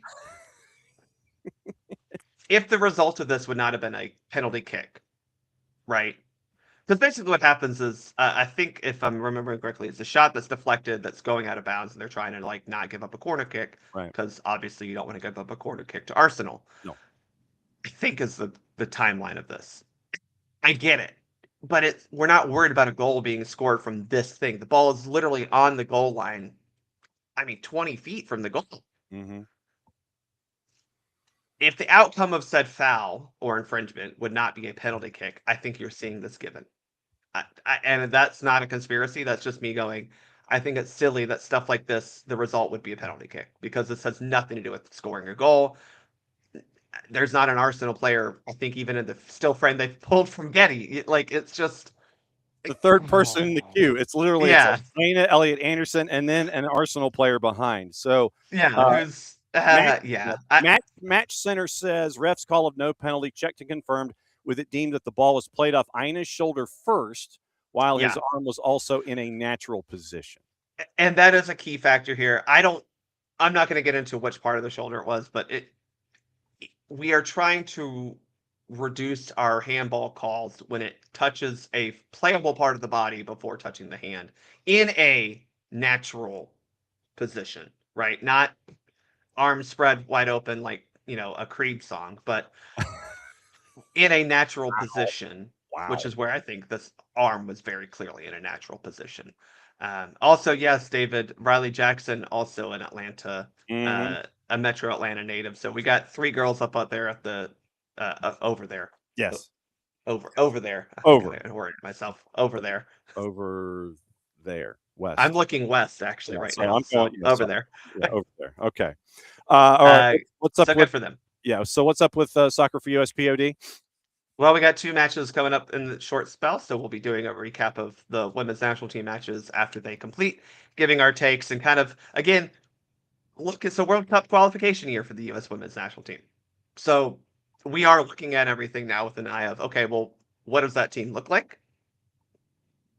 and how do they perform in late November, early December at a location yet to be determined because CONCACAF doesn't actually care about women's soccer. Wow. There's your salvo to end things. As always, my friend, great to see you. Enjoy your coffee. Enjoy the mug with your you got your core mug today. Okay, I see where you're. I almost broke out the Les Miserables mug, given the Falcons hiring a guy who I don't think should be hired as head coach. Yes, but I am no longer giving takes on head coach because I thought Ronnie Diala would be a great head coach. I thought Raheem Morris would be a great head coach. And I was that's obviously America. That's football down here. That's on the other side of the aisle, my friend. Yeah, that's on your other show that you do. Correct. We'll see you soon. All right, bye, y'all.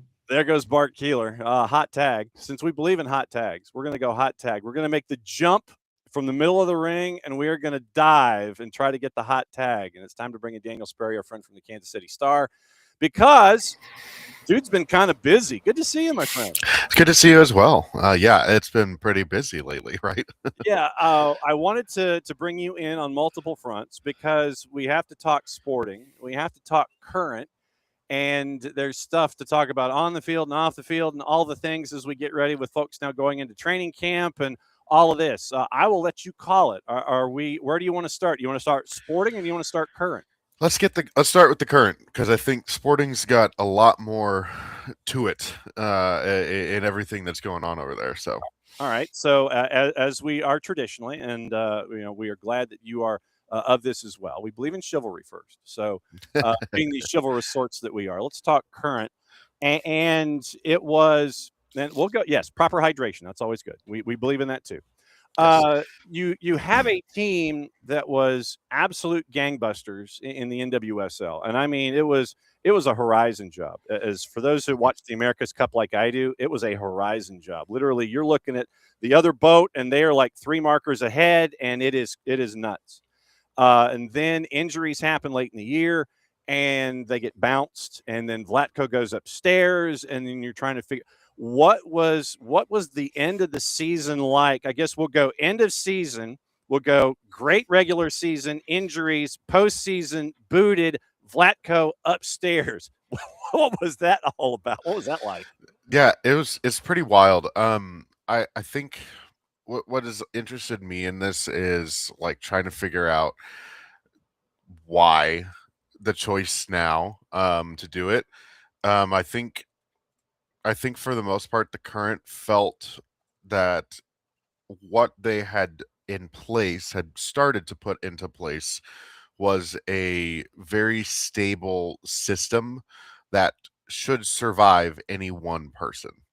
And I think that is something that Sporting Kansas City, which we'll talk about later, never did under a guy as brilliant as Peter Vermees. Because sooner or later, what's going to happen in the NWSL and what happened in Major League Soccer was you are going to have to get out of this early part where the team manager and the GM are the ones who but mostly the team manager does everything, right? And Vlatko was everything in terms of the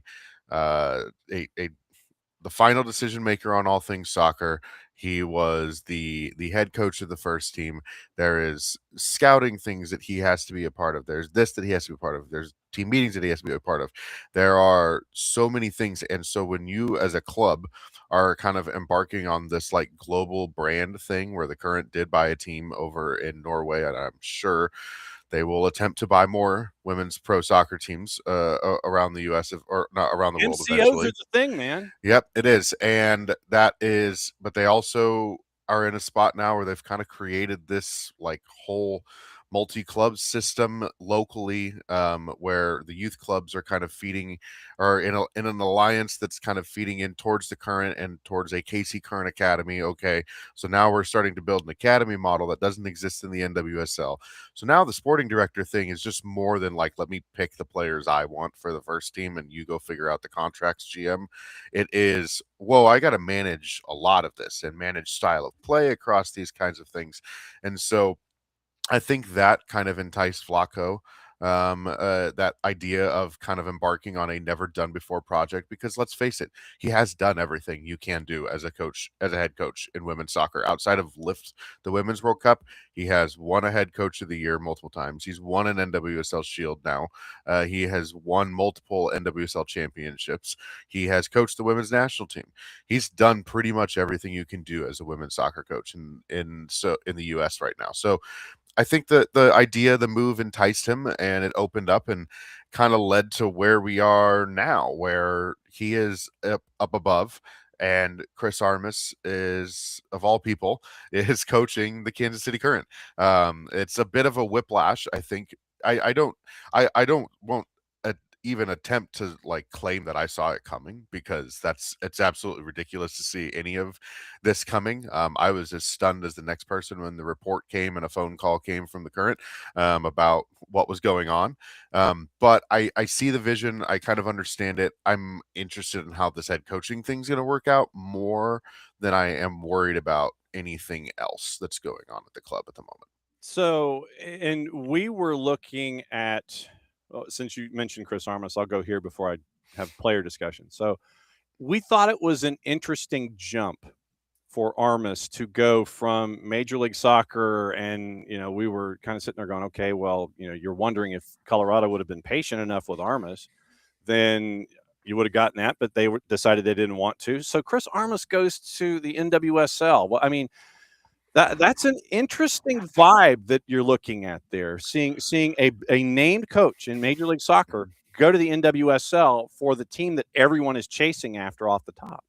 Yeah, and I think he was interested in it, and I think as he got more and more, as what we've heard from him, as he got more and more involved in the process, he really wanted to be a part of what was happening. And there are on the field fits that I think work really well. The off the field fit as a coach for women's soccer who has never coached women's soccer is a valid question mark. Not to say it can't work, not to say he won't figure it out and all of that, but it is something that is kind of stunning. And so it surprises you. He does have some women's soccer experience. I think he talked recently on the SoccerWise podcast that he was interested in college soccer as well, and had kind of applied into the men's at Penn State and applied into a few other things. It was just kind of intriguing to him. But the way this opportunity unfolded for him, I think it was something that he felt he couldn't pass up, in terms of he's coming into a place, and he kind of admitted this is the first place he's come into where the team is the top dog. Like everywhere else, the Red Bulls are the Red Bulls, right? In terms of at the time he took them over, yes, they were the top dog, but are they the top dog organizationally, right? Like they're not in. Whoever's coaching that team is not very well in control of that roster, for the most part, and has Red Bull from Germany and Austria kind of projecting what they think this team in New York should be doing back down to them.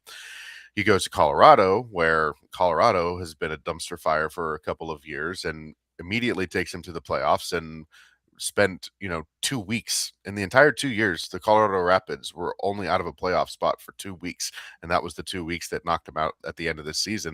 And he ends up without the job sticking there, and he had to do a lot to not only get them to invest the right way. He comes into a place that's already saying, we're already going to invest heavily for players. We have very good global scouting. We are the best team in the league by right now, a long shot, at least were last year on paper. And so he comes into a project that is, the roster's kind of going a little bit of I wouldn't say an upheaval, but there's like a little bit of change going on at the bottom end of the roster that's bringing in a lot of new depth and new faces. But for the most part, 9 of 11 starters that were back from the best team in NWSL are going to be back this season, eventually, and they will also have another player that wasn't starting that probably would have been a starter on at least 8 or 9 other NWSL teams that's going to be taking one of those starters that left spot. So really 10 of 11 high quality players from the team that just set the points record. I think he's hit roster wise, he's set up for success. And so all it's going to come down to is whether or not he learns the nuances and kind of understands the way the NWSL is in how it differs at times from the men's league, and different tactical choices might need to be made later in games because of how the NWSL is than how you would do it in the MLS. And so those kinds of things will present those challenges, and it'll be interesting to see how he navigates them. Is there any kind of an update on Timo Chawinga? Because I know that the news wasn't good that came out recently where she may not be ready from match day 1 coming up this season. Yeah, so what happens in the NWSL is players what they can do at the end of the season, they can be placed on season-ending injury list. If you are placed on the season-ending injury list at the end of the season, or you start the season on it, you can come off whenever you want. When those players are on the season-ending injury list, there is cap relief from that player's contract, and there is other things. So when a player's injured like that, go at the end of the season, they can roll it over into the beginning of the season for some contract and salary cap and roster type things that they can then eventually trigger kind of later when the player's ready to come off. So there are benefits to it. If a player goes on the season ending injury list in the middle of the season, there's like a certain amount of days that they must stay on, kind of like what's the old baseball, like 100-day or 60-day DL kind of a thing. Yeah. Like a thing. So there's like a minimum number of days that they have to stay on, but not when they start the season on SEI. So both her and Michelle Cooper are on season-ending injury list. They will come off. I don't know how close to the beginning of the season, and if it may be a week or two into the regular season that they come off. But I would be stunned if we're like approaching April and they're not off the list. That would be stunning. I think Temwa's injury was more just kind of pain management, and I don't think it's something that she just needed surgery. She just needed more rest, and they couldn't get her rest as much as they wanted to, or didn't get her enough rest as much as they wanted to in some of those moments. So ultimately I think she'll be fine. Cooper's injury is the one that is interesting because of the foot. Don't know exactly what that is, and whether that is a stress fracture that she was dealing with, what exactly was going on there. So just we'll see what happens there. But yeah, I think Chawinga and Cooper will be fine eventually. It might be, we match day 3 or something like that they eventually come back into the fold. We'll see. Okay, let's turn the page to Sporting. And Sporting has a new coach who is not new to Major League Soccer circles. Is Rafa Vicky? Is he as stone cold staring as we get from Peter Vermes? What do we expect? What do we expect from Rafa Vicky on the touchline? He has that like intense jawline, that's for sure. I mean, he's got a look that'll kind of stare you down in a way. But I think he is an interesting coach. A lot of players that have played for him have loved playing for him. And one of Sporting Casey's players that was actually on that U17 national team that Vicky coached was Gianluca Busio, and Busio used to rave about him as a coach, come back from camps and talk about how he liked playing for him. And so I think players like him, and players like working with him. I think he is very intent on getting everybody bought in. And does a good job of doing that from top to bottom of the roster, and kind of getting everybody pulling in a single direction. Whether that direction is going to work is probably the big question mark. But I think he's a good man manager. He's good for Sporting right now because they've got a lot of kind of young players that could be at the point of emerging into really solid pros, and maybe even something beyond that on this roster. And I think that's something that he's done really well in Switzerland.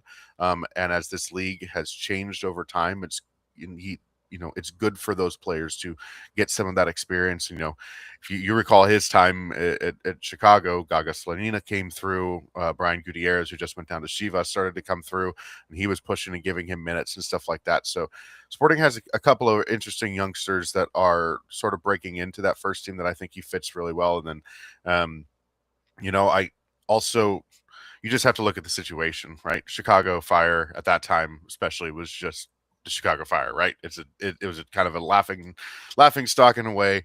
You should have just called them the Chicago Dumpster Fire. It could have been, for sure. And I think David Lee is a very more than competent and capable person in charge of soccer operations, and he gets money too coming in here, which I think I don't know if that was necessarily part of the hiring process and part of the discussion, but I am sure some hints were made that you are going to have a good financial backing to have good players that will make an impact on this roster. So that all the developments off the field, I think, kind of help him probably have success in the long term here in Kansas City. And I think I don't know how long it'll take, how long he will end up staying, but I do think that he's kind of the right guy at the right time, I think, for Sporting and the direction that they're trying to pull right now. Daniel Sperry, Kansas City Star, hanging out with us for the first time in a while. We will discuss the lid that he is wearing at the end of the segment because that was the last time that he was on with us. It was very, very new in the process for him. We'll ask him about that as well. So David Lee at the press conference says, yeah, we're looking at like double-digit acquisitions, 10 to 12 new dudes coming in. I mean, once everybody's jaw, I imagine, was brought up off of the press conference floor, it's like, okay, that's an ish load of turnover. What is that going to look like? Any clues? Well, they need defenders and midfielders, really. I mean, that's kind of where they're at. They've already made one acquisition, of course. If you saw, Calvin Harris was signed last week as a free agent. I think he brings, I know it's funny, I say they need defenders and midfielders, and they brought in a striker, attacker kind of a player. And I was like, great, way to go. We need wingers, right? This guy, yeah, no, he fits a need for some speed and athleticism up top, which Daniel Shallowy, great player, very technical, very crafty. He's not a burner, and neither is Dejan Joveljic. I think it's just something different than the typical cut inside, look for my shot, left-footed right winger that Sporting have had for a long time. And I think he's someone that will actually, in the long run, kind of be good for Joveljic, and the type of spots that he can get to and the type of service that he can provide will be good for the ultimate poacher in Joveljic there. So that's a good signing. There have been reports out of Peru that they have finalized a deal with a left back. His name's Cesar Inga, and he's kind of made his full integration. He's 23 years old, made a good integration into the Peruvian national team, had a really strong year at Universitario, which is the major club down there in Peru. And it seems like he is heading to Sporting Kansas City. It's not quite as done as it might be reported in Peru, but I would be stunned if he didn't end up with an announcement probably later this week on him. But he's a really strong defender, left back. And then I think it'll be about getting some experience onto that back line. I think they need a couple of defenders. They've got a few MLS previous defenders in their training camp. Ethan Bartlow from Houston Dynamo is probably the one with the most match appearances. That's intriguing, as well as a guy named Wyatt Meyer from Nashville SC. But yeah, I think they're looking for someone that can kind of play on the left side of that back line, left footer. And so I'd be interested to see what they bring in, but they have multiple U22 initiative slots open too. And so I wouldn't be surprised if they use them in the midfield and maybe try another premium one on the attacking side. I wouldn't be surprised though if they do start with 2 and 3, because they will. David Lee has been very, very vocal about them going with the 2 and 4 model in general, just for the allocation money. But if they just go 2 and 3, they don't put it on themselves to make 4 U22 signings, which is pretty difficult in trying to make that many already. Also gives them the flexibility come the summer window that if they're sitting in a spot that they really like and they say, okay, this DP from the World Cup just became available, we can pull this trigger. We don't have to boot anybody off the roster. We get him in and we're good to go. So I don't think they will kind of fully fill up that load, but I for sure expect at least a couple of U22 signings as part of this crop in this window. So they've got to get active, but I think they still have a good couple of weeks here where they can be active and push things through. And you're discussing a defense that, when you look at goals allowed, they are the only team in Major League Soccer last year. And I admit it was close, but it's a number that you're attracted to. That started goals allowed with the number 7. 70 goals allowed last season and only scoring 46. So that's basically what a goal and a half scored and 2 goals allowed per match last year. Yep. Yeah, that sounds about right. And so then they signed Calvin Harris. Yeah, so I see where you were. I mean, what was it like last year watching Sporting play, where it was the horrendous start, and it was almost like you're stepping on a rake, and then it's like the Schleprock black cloud is following them everywhere, finding ways to lose, kind of like LAG was at points. I mean, what was it like last season with this group where 7 wins total and you lose 20 out of 34? It was tough. I mean, I think that it kind of took a toll, but I think because there were so many players coming off the books, I think there was just a lot of question marks too. Like by the end of the season, I think when it was clear that they were out, I mean, you could kind of tell who was in on staying and who was ready to get out. And it's just is an odd spot to be in, especially for a club like that. That's just kind of feels like they're kind of wasting a year away at times. But then you have players who are going to be around long term that are pulling really hard in that direction forward. And I think that's something that it was just an odd mix. And I wouldn't say the locker room was ever lost in a way, because dudes still enjoyed each other. There wasn't a whole lot of fighting and bickering and stuff like that. I think they just kind of recognized they were where they were. But there was a stretch there, from when Peter got fired to, I think it was that they started having to play. It was a stretch of here's Vancouver, here's Seattle, here's the Seattle again on the road, here's all these really good teams, and you're and New York City was in there, Charlotte was in there, and there was just a stretch of really top level teams, and they had finally won 2 of their last 3 games, and they were within points of the playoff game with about the playoff line with around 10 games to go. And then after that, they got smoked in most of those games against the big teams. And it was kind of a bit of a pretty good reality check. The hard one, I think, was a game like San Diego. San Diego came to Kansas City and Sporting played them off the park, and yet San Diego got 2 really good counterattacking goals in the 2 moments that they needed, and Sporting couldn't put one over the line. And you're sitting there okay, this is it. This is the difference, right? And so you could see that. I think there's a lot of good things on this roster, because at moments they really could play people off the park. There were stretches of games where I'm like, who are these guys? They're world beaters. And then for 30 minutes, and then the next 15 minutes, you're just ripping your hair out thinking, what the heck are you doing? So I think they're an interesting group that has the potential to do some really good things, especially the young players that got a lot of experience last year, like Jacob Bartlett, Jansen Miller, Ian James, as a young 17-year-old center back that you're going to hear a lot about in the next couple of years. I think just his physicality, his pace, he has all of the physical tools and is really starting to bring the intangible assets that you need as a center back at a very young age. I think he's going to be a really big prospect going forward, not only just for Sporting Kansas City, but in the U.S. youth system as well. There's a couple others that are coming through the academy that may not be on homegrown deals yet, that probably will. So there's this interesting young core that's somewhat pushing through. Jake Davis as well. John Polskamp was the youngest starter that Sporting has had at the goalkeeper position in a very long time. So there's some interesting things kind of coming through that I think will make for interesting conversations if they start making the right leaps forward in the next year. Since you read my notes, I'm going to go ahead and skip to my last question, since you stole that question from me. All right.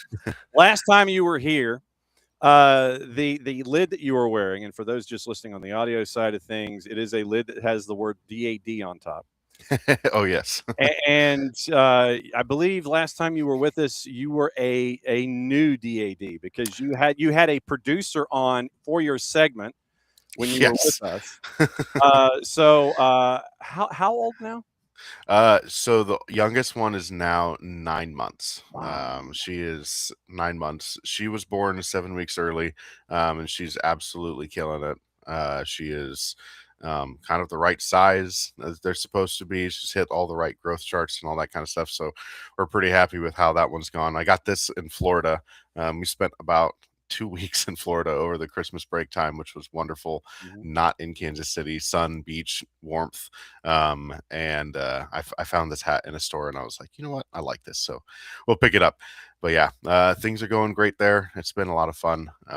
She is as of last night, kind of started army crawling on us. And so that means we got to go purchase gates and things for the rest of the house. But all looking forward to it and loving the next couple of months that are ahead of us. So do you know if she's left-footed or right-footed yet? I don't know. It's interesting because she'll pick things up predominantly with her right hand for sure. But then as she's been crawling, she has mainly done her work with her left side, which is interesting. So we'll see. There's no lefties in our family, so I don't know where she'll get it from. So it'll be fun. All right, so hit the promo for me for those that in between your visits here want to keep up with everything going on with current and sporting. How do they do it? You can find me on Twitter at Sperry Daniel94, I believe, and Blue Sky as well. Daniel Sperry. There, you'll find me. Yep, I'll talk about the current sporting there. You can read all my stuff at kansascity.com/sports. What he said. Daniel, it's always great to see you, my friend, and do not be a stranger. Like I said, you know where the garage door opener is, and so you know how to. If there's anything going on the planet, you know you can crash, and we'll discuss, and we'll discuss all the things, especially as we get into season. Great to see you, my friend, and congratulations on the ambidextrous member of the family. The confused keepers from every way, left foot, right foot. That's what we're looking for.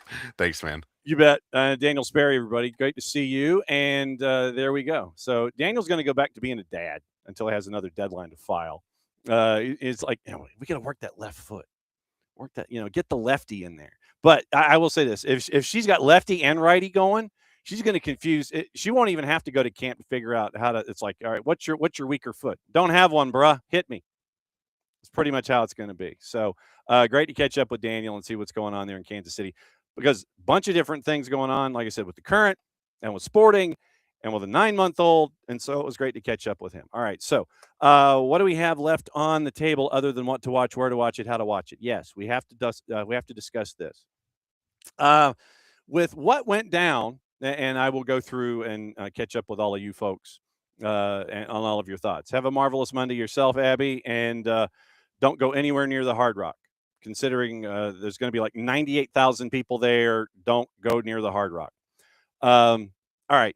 We talked about Thomas Frank, but we didn't have the chance to catch up about Oliver Glasner. So Sky put together, and this is like the shortened version of everything that he was saying that got him all mad. And we're going to have news on the backside of this as to solidifying reasons why he really is mad. So Oliver Glasner, he's like, he drops the bomb during the show on Friday that he's out at the end of the year.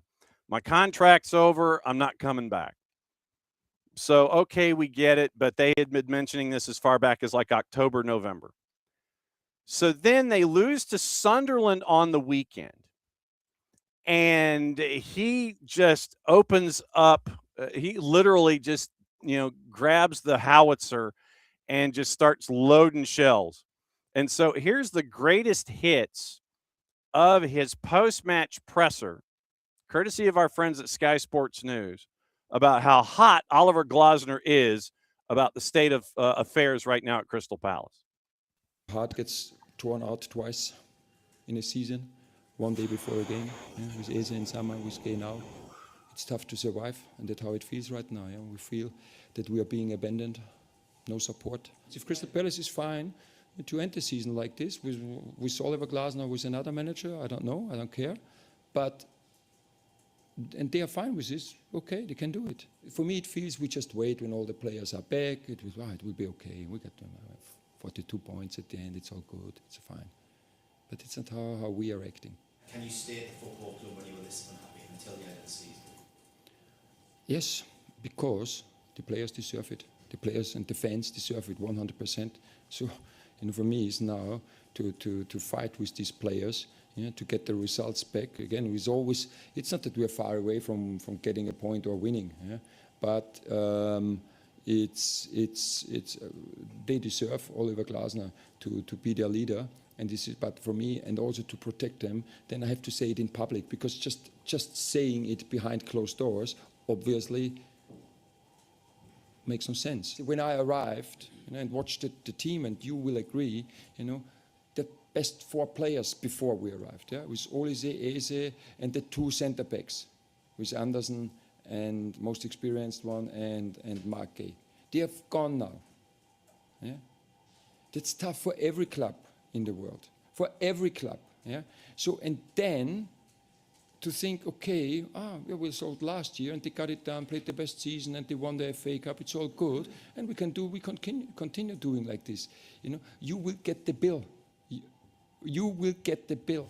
Do you regret the decision to tell the players yesterday that you're going to be leaving in the summer? Why should I? I'm just asking. It's an open question. I'll leave it open. I don't think so, no. Oliver Glasner's hot.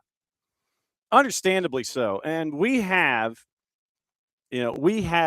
discussed Crystal Palace a decent amount. And Crystal Palace, to me, just seems like a group that is happy to be here. They're happy to be in the lunchroom. They're not sitting at the cool kids table, but they can kind of hear what the conversations. The starting quarterback, the head of the cheerleaders, all the offensive line, skill position players, the cheerleaders. They've got like their 2 or 3 long rectangular tables, and they're doing their thing at lunch, and they're hanging out, and they're yucking it up, and they're laughing, whatever. Crystal Palace, to me, just kind of seems like they're the group that is like 2 or 3 tables over at lunch. They bring their own lunch, or they might be on the meal plan. And, they don't leave campus to go to McDonald's and bring it back because they've got, they've got 4D lunch, but they've got 4th period study hall, and they've got a teacher that, that doesn't want to anger the football coach. And so, yeah, if you want to go to McDonald's, go to McDonald's. I know you got 4D lunch. Go ahead and go. Crystal Palace, to me, seems like the group that just kind of wants to hang out in the lunchroom and listen to what's going on with those conversations with the quarterbacks and the cheerleaders. The quarterback, the skill position players, and the cheerleaders. Football team and the cheerleaders, they're having conversations. They're eating McDonald's. They're bringing in pizza. Crystal Palace brings their own lunch, or they're on the meal plan. They're sitting there with the mystery meat and everything else. They just want to kind of hear the conversation. The fact that they're close to the football players and the cheerleaders, are cool with that. So Oliver Glasner does what he does last year, and they make the deep run. And, we got into the whole thing about Eagle football, but they got into Europe. They were playing in Europe, 9 matches to play in a month. And Glasner says we've only got 12 or 13 players, and we're trying our best and all this kind of stuff. Crystal Palace, I think they're just happy. If they're happy 10, 11, 12, they get to 40 points. Like Glasner said, they get to 42 points. And, we're cool with that. Checks don't bounce. You're not really chasing after players that are high price players to help you get better. You bring in an Eberici Eze, you bring him in, he gets you to a point, you sell him on. That's good business. But then the reinvestment is the issue that you see with Glasner. And Oliver Glasner, he's sitting there and he's just like, no, I'm good. But then he says what he says on the weekend and kind of lays it all out there that, we got the 42 points. Yeah, we're good, So he's leaving. And by the way, this morning, the picture came out, so it is like officially official that Mark Gahey, it looks like Gahey is going to be wearing the number 15, I believe. So the picture is in front of the Etihad. He is in his stylish street clothes. He's wearing the Manchester United jersey in one. And then you have the arm around Mark Gahey and the warm-up jacket. And it's the photo where Okay, smile. And he's got his hand over the contract, but he's not signing it. So it's officially official. Mark Gahey is Manchester City on contract until June of 31. Quoting Gahey, I am now at the best club in England. Crystal Palace a half hour ago. We can confirm that Mark Gahey has joined Manchester City on a permanent transfer. Thank you for everything, Mark. Handshakes with Omar Marmoush. I want to win trophies. That's why I came to Man City. 5.5-year deal. And so that broke out this morning. And so he will be wearing the number 15. And that's, that Oliver Glasner knew that was coming. But still, when you have your number one defender leave, that's never really a good thing. Not that Glasner hasn't found defenders in folks like Lacroix to help you out at the back. And that he has found those pieces to be complementary to Gahey to have a decent defense. But now he has to try and figure out how to do it. So once again, he's going to have to MacGyver results at the back for the rest of the year. So we'll see what happens with the Crystal Palace as they continue going forward, just to kind of let you know where things stand in the Premier League. Once again, you've got Monday Night Football. We'll get into that in a sec. So you've got Monday Night Football, but the table, with Mark Gahey being official, Arsenal's lead after match day 22 is 7 points. Could have been 9, but it's another draw on the books. Next up for them is Manchester United. Next up for Man City is Wolves. Villa is third at 43 points, well behind on goal difference. And the post-match press conference by post-match comments by Unai Emery with Sky, very, very short. Said we're not a top 5 team. How much of that is motivation and how much of that is snap reaction and a loss, we'll wait and see.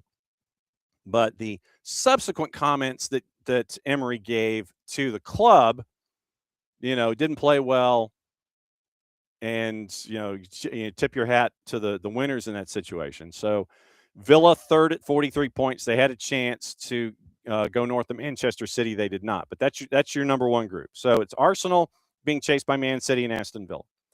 Liverpool's at 36. Manchester United at 35. Chelsea's at 34. Brentford at 33 points. Had a 4-match unbeaten string snapped with a loss last time out. Newcastle's at 33, and they have less goals scored than Brentford. That's why they are at 8. Then Sunderland is 9th, goal difference. Everton 10th at 32. Fulham right now 31 points. Brighton match in hand. They're playing there at 29 points. If they win, they go to 11th. Crystal Palace, once again, happy to be there. 2 draws, 2 points in their last 5 matches. So it's loss, draw, loss, draw, loss. Literally, that's their last 5. Now they get Chelsea coming up next. Spurs at 27. Bournemouth match in hand at 26. If they get a result, they can be as high as 13th. Right now, they're in 15th. Leeds at 25 points. Only 1 loss in their last 5. Forest is at 22 points, 5 points clear of West Ham. Burnley's at 14 points, 8 points from safety. And Wolves, who are unbeaten in their last 4. 6 points in their last 4 matches. Right now, they're at 8 points. We'll get into juice boxes in a bit. But that's what you're staring at if you are Crystal Palace, happy to be here FC. 28 points, 7, 7, and 8. Almost the same numbers across the board. -2 in goal difference. 28 points. Happy to be here. So that's happy to be here, FC. Gossip, rumor, and innuendo right now. Timo Werner looks like it's getting closer and closer to joining San Jose and the Earthquakes. And so, according to Sky Germany and Florian Plettenberg, it is soon leaving RB Leipzig. Make the transfer happen. They're now paying a €1.5 million severance payment. According to exclusive info from Sky, Werner's going to get $2 million, and he's leaving Leipzig for good, joining San Jose. Sky is reporting already undergone the necessary medical exam in Berlin. Werner's departure, Red Bull are saving around €3 million. So basically, they're like, you're going to get $2 million, and we'll call it a day. So that's what it looks like right now with San Jose. Keep an eye on Luca Langoni to Rosario Central. Jovan Mijatovic to Eintracht Braunschweig from NYC. Edwin Mosqueda, done deal. So that frees up a U22 slot for Atlanta United, and we're going to keep an eye on that. So the deal is done, and Edwin Mosqueda is now a part of Santa Fe. So we'll keep an eye on that. There are another couple of things that we got to get into this morning before we get out of here, and Inter Miami. So it's another move for Messi and friends. Messi and friends officially with Allende. They have figured out the deal with Celta de Vigo, and he is now signed until June of 2030 with an option for one more year. So they bought out the entire pass. They bought the contract. And so now it is Allende and 2030, June of 2030 with an option for one more year. And so that's what you're looking at with Allende. And so we know what it was like to see Allende and Silvetti as the two up top, with Messi playing as a bit of a playmaker. And you saw how dangerous and damaging it was for the rest of Major League Soccer. So now it is once and for all officially official. And with Tadeo Allende, he is now in Inter Miami's camp until 2030. A couple of notes this morning from our friend Ben Jacobs as we take the tour and let you know what other news is going on. And with Jake and Cesar Luis Merlo getting the initial credit, and the release was put out by Messi and friends this morning, the front office, that Allende is now there full time. So news, gossip, innuendo, and reports from our buddy Ben Jacobs, one of the busiest men in all of show business. Matisse Tell omitted from the Champions League squad for the second time this season, despite starting the last 4 matches under Thomas Frank. Tell understood to be surprised and disheartened. Dominic Solanke comes in to replace him. Let's see, the quotes from Gahey. And by the way, the picture that you see is with Hugo Viana from the front office at Manchester City. So $20 million plus add-ons. The initial fee for Gahey was supposed to be in the neighborhood of 30 to 40. Crystal Palace gets 20 and add-ons. 20 and add-ons for Mark Gahey. Bournemouth close to landing Lazio keeper Christos Mandas on loan with a conditional obligation to buy. Buy option is expected to be under €25 million, become mandatory if Bournemouth qualify for European football, and Mandas plays enough matches in the second half of the year. Flamengo set to return with a new bid for Lucas Paquetá this week. The Brazilian side is pushing to sign him now. Once again, remember, it was 40, and that was a €40 million initially rejected. The 28-year-old has agreed on terms on a 4-year contract if West Ham decide to sell. Flamengo is expected to make an improved formal offer. No guarantee it'll be significantly higher than the 40 we were just talking about. The Brazilian club believed their first bid was competitive. Ben Davies at Spurs undergoing surgery today for a fracture of his left ankle. Chelsea continue talks with Rennes for Jeremy Jacquet. Player is keen on the move. Rennes want more than the €64 million they sold Jeremy Doku for. The French defender is Chelsea's priority for now. Last week on TalkSport, Ben Jacobs, Alex Crook, other options Chelsea could explore are Como's Jacobo Ramon and Bournemouth's Marcus Senesi. Ramon is tough to pull off as he only joined Como over the summer. Real have a buyback clause and have not ruled out triggering it at the end of the season. Senesi is a free agent this summer. Bournemouth haven't had any approach from Chelsea or any other clubs as of yet. Keber La Madrid set to join West Ham on loan from Deportivo La Guaira. 22-year-old given permission to undergo a medical, which is going to take place in Paris. Birmingham City have an agreement in place to sign Brighton striker Ibrahim Osman on loan. And so we'll keep an eye on that. Once again, we mentioned the whole Thomas Frank situation. Spurs, according to Jacobs, are already exploring other candidates in case an imminent change is made. So job remains at serious risk, according to our buddy Ben Jacobs. And so keeping an eye on that as well with him this morning. Callum Wilson set to stay at West Ham following his late winner at Spurs on Saturday. As sources have relayed in England, started talks to terminate, but the Newcastle striker is now expected to remain at West Ham. So we'll find out what happens there and see how that continues. He had passed his medical yesterday, so that was the news that was there. Let me check other way all the other gossip, rumor, and innuendo that we might have this morning before we get into what to watch, how to watch it, and where to watch it. Deloitte Football Money League has come out with their new top-ranked women's football clubs, and it is strictly European. And we're going to try and see if we can get somebody to discuss this from Deloitte. Also, in addition, CBA Analytics has come out with a treatise on where Major League Soccer is growing and is going to be growing better than NBA and Major League Baseball. Their growth curve is better than those two, and so we're efforting folks there as well. So Women's Super League clubs, Deloitte has come out with their cumulative revenues, football generating over 150 million euro for the first time for a fourth year, profiling 15 of the top revenue-generating women's clubs globally. In another record-breaking year, clubs report average revenues in excess of 10 million euro for the first time.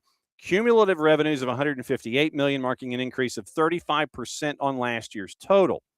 Now, to let you know who their top ones are, it is Arsenal, and it's Arsenal, Chelsea, Barca, Man City, and it's like literally the top three. They're the only ones that are, in Deloitte's eyes, north of 22 million euro.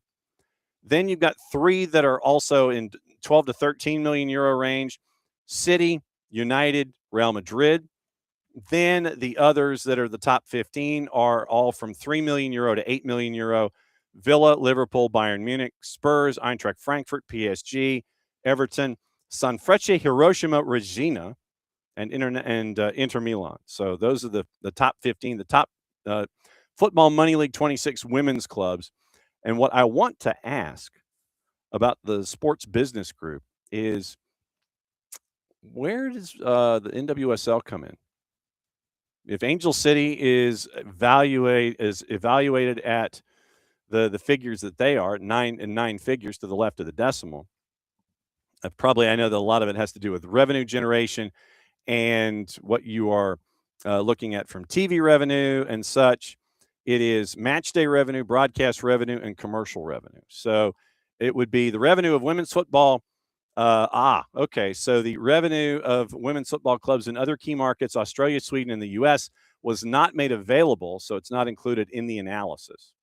So rankings focused on competing in key football leagues: England, France, Germany, Italy, Spain, Portugal, Norway, Brazil, and Japan, for which information was available. So Australia, Sweden, and the U.S., their numbers were not made available to Deloitte for this survey, but I still want to track them down and try and find out what came in piecing this together. So we'll keep an eye on all of that.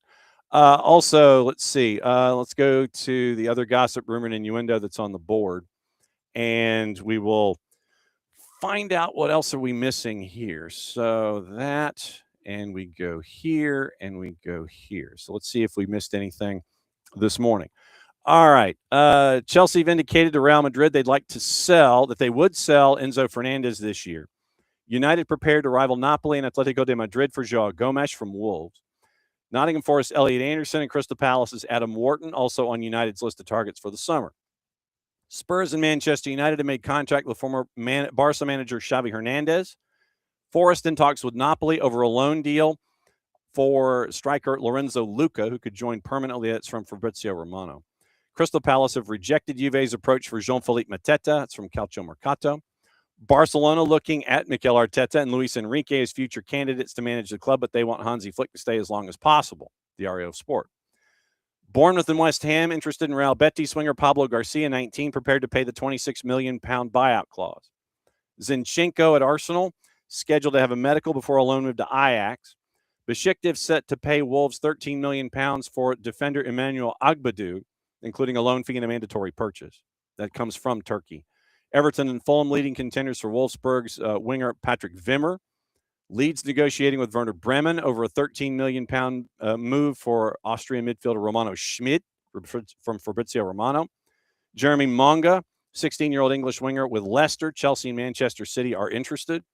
Feyenoord's Anis Hadj Musa at forward being monitored by Chelsea, Marseille, and Benfica. Florian Plettenberg with that. Sevilla want to sign Everton and Scotland defender Nathan Patterson. That is on Football Insider. Manchester United adding a £30 million deal for Middlesbrough midfielder Hayden Hackney, who could be reunited with Michael Carrick. Spurs and Everton also interested there as well. Italian midfielder looking to Watford.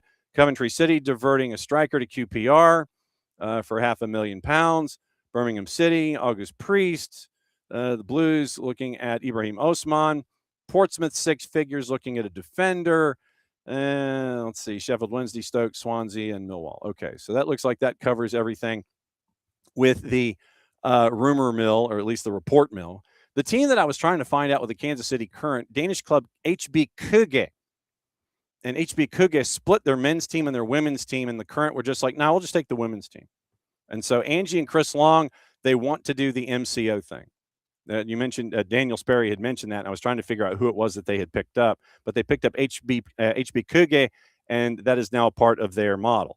So we'll keep an eye on that. And that was back in late May when that transaction was picked up. So you've got that this morning. Let me check domestic before we get out of here and see if there's anything that we might have missed. Tomorrow, probably going to take the tour around AFCON and take the tour around training camps in Major League Soccer. So we'll find out what's going on there. We're also efforting guests and things, and we will definitely keep you posted on all of that stuff. Let's see. We mentioned Tadeo Allende set a new MLS postseason goals record with 9. So Allende is there. He will not be a DP as currently planned. So high TAM Allende until 2030. That's pretty strong. According to sources to Tommy Scoops, Orlando City's in advanced talks to sign Brazilian youth international CB Iago from Flamengo. GE Globo was first to report, not agreed to yet. Talks are going on. He'd be a U22. He captained Brazil at the U20. So you've got that move there that is also up. St. Louis City finalizing a deal to sign Mamadou Mbake Fall from Barca. Number of MLS teams wanted. St. Louis get it done. It looks like 60 apps with Barcelona's B side. So Mamadou Mbake Fall to St. Louis City. And also over the weekend, Messi and friends in the final stages of signing Mexico international forward Herman Berterame from Monterrey. And it looks like it's a $15 million fee. Details with Berterame and the clubs to be sorted. He would be the third DP. Paul Tenorio, first one to break that news. So that's looks like that's the news and all the news that is fit to print this morning. We talked about Oceania. We talked about AFCON, talked about Oliver Glasner, talked about head injuries and possible rule changes. And looks like that is going to do it for this morning. So when we come back, we're going to come back tonight, 8 o'clock. It is soccer over there. All of the shenanigans and foolishness that would normally be associated with it. I'll be glad to be back while we are kind of watching the football championship game that is going on at the same time. And we'll keep an eye on all of that. Now, what to watch, where to watch it, how to watch it from our friends at Fanatis, fntz.co/soccer down here. That link is important. Helps them, helps us, and helps you by adding more matches to everything you're already watching. With Fanatis, you get BN, home of AFCON, along with Teise, matches from Argentina, more leagues from across South America, all in one place. One subscription, one home. fntz.co/soccer down here for our friends at Fanatis. BN and BN en Espanol, which you can get on Fanatis. Besiktas and Kayserispor is at noon. Brighton and Bournemouth, 3 o'clock on USA. ESPN Deportes, Elche and Sevilla, also at 3 o'clock. Serie A, Lazio and Como is at 2:45. The Plus also has Elche and Sevilla, Fox ONE, and FoxSports.com, as well as Paramount Plus have Lazio and Como. In addition, at 12:30, Cremonense and Verona is at 12:30. Fanatis, fntz.co/soccer down here gives you everything that you're looking for when it comes to all the leagues that you don't have access to. You probably can get more of them at Fanatis, so it'll be good to, like I said, full disclosure, I'm a subscriber, so I'm watching South American soccer and all the things that they have posted on a daily basis when it's there in front of me. So tonight, once again, 8 o'clock, shenanigans, foolishness, touring the planet, 8 o'clock, and it's going to be all of us discussing everything at soccer over there. Back at it again, 9:05 in the morning, and we'll break everything down for you as we tour the planet and let you know what's going on. It is going to be training camp opening up in USL League One. We're trying to effort some folks later on in the week to break that all down for us as well, and chasing after the host cities from U20 for World Cup 26, plus Oceania, the interviews as we go along the week, and we'll keep an eye on all of that stuff here as we go. So for everybody here at SDH, thanks for dropping by, as you always do. And once again, let's see. What was the one thing that I wanted to see before we got out of here? Let's see. Morning Pars, morning Abby, morning David. And Pars, yes, we had to judge the potential of our entire season on preseason games. Absolutely true. Rich, glad to have you back. How about how many wins and draws will you find acceptable the summer break? I don't know if summer break acceptable is a term. Look, just be in the mix. Be in the mix and be competitive. Like I said, I don't know what that number is. But be in the mix and be competitive and be a part of the discussion in the Eastern Conference. That's what I'm staring at. So we'll see what that happens. Thanks to Abe. Thanks to Bart. Thanks to Daniel Sperry, the DAD. And thanks to all of you for dropping by for another go-round of SDH AM. Great to see all of you folks here this morning. Morning four-card. Good to see you as well after 11 o'clock. So it's glad to have four-card in here as well. And Lokeville who joins in. And 130 who comes in. For watching us on the YouTube. So thanks for accessing us however you do so. 8 o'clock tonight, soccer over there. Shenanigans and all the things. And since it is the end of the show, that means I get to do this. Back at it again tonight, 8 o'clock Eastern for soccer over there. We discuss a lot of stuff. It's the official term back at it here in less than 22 hours. See you in a bit.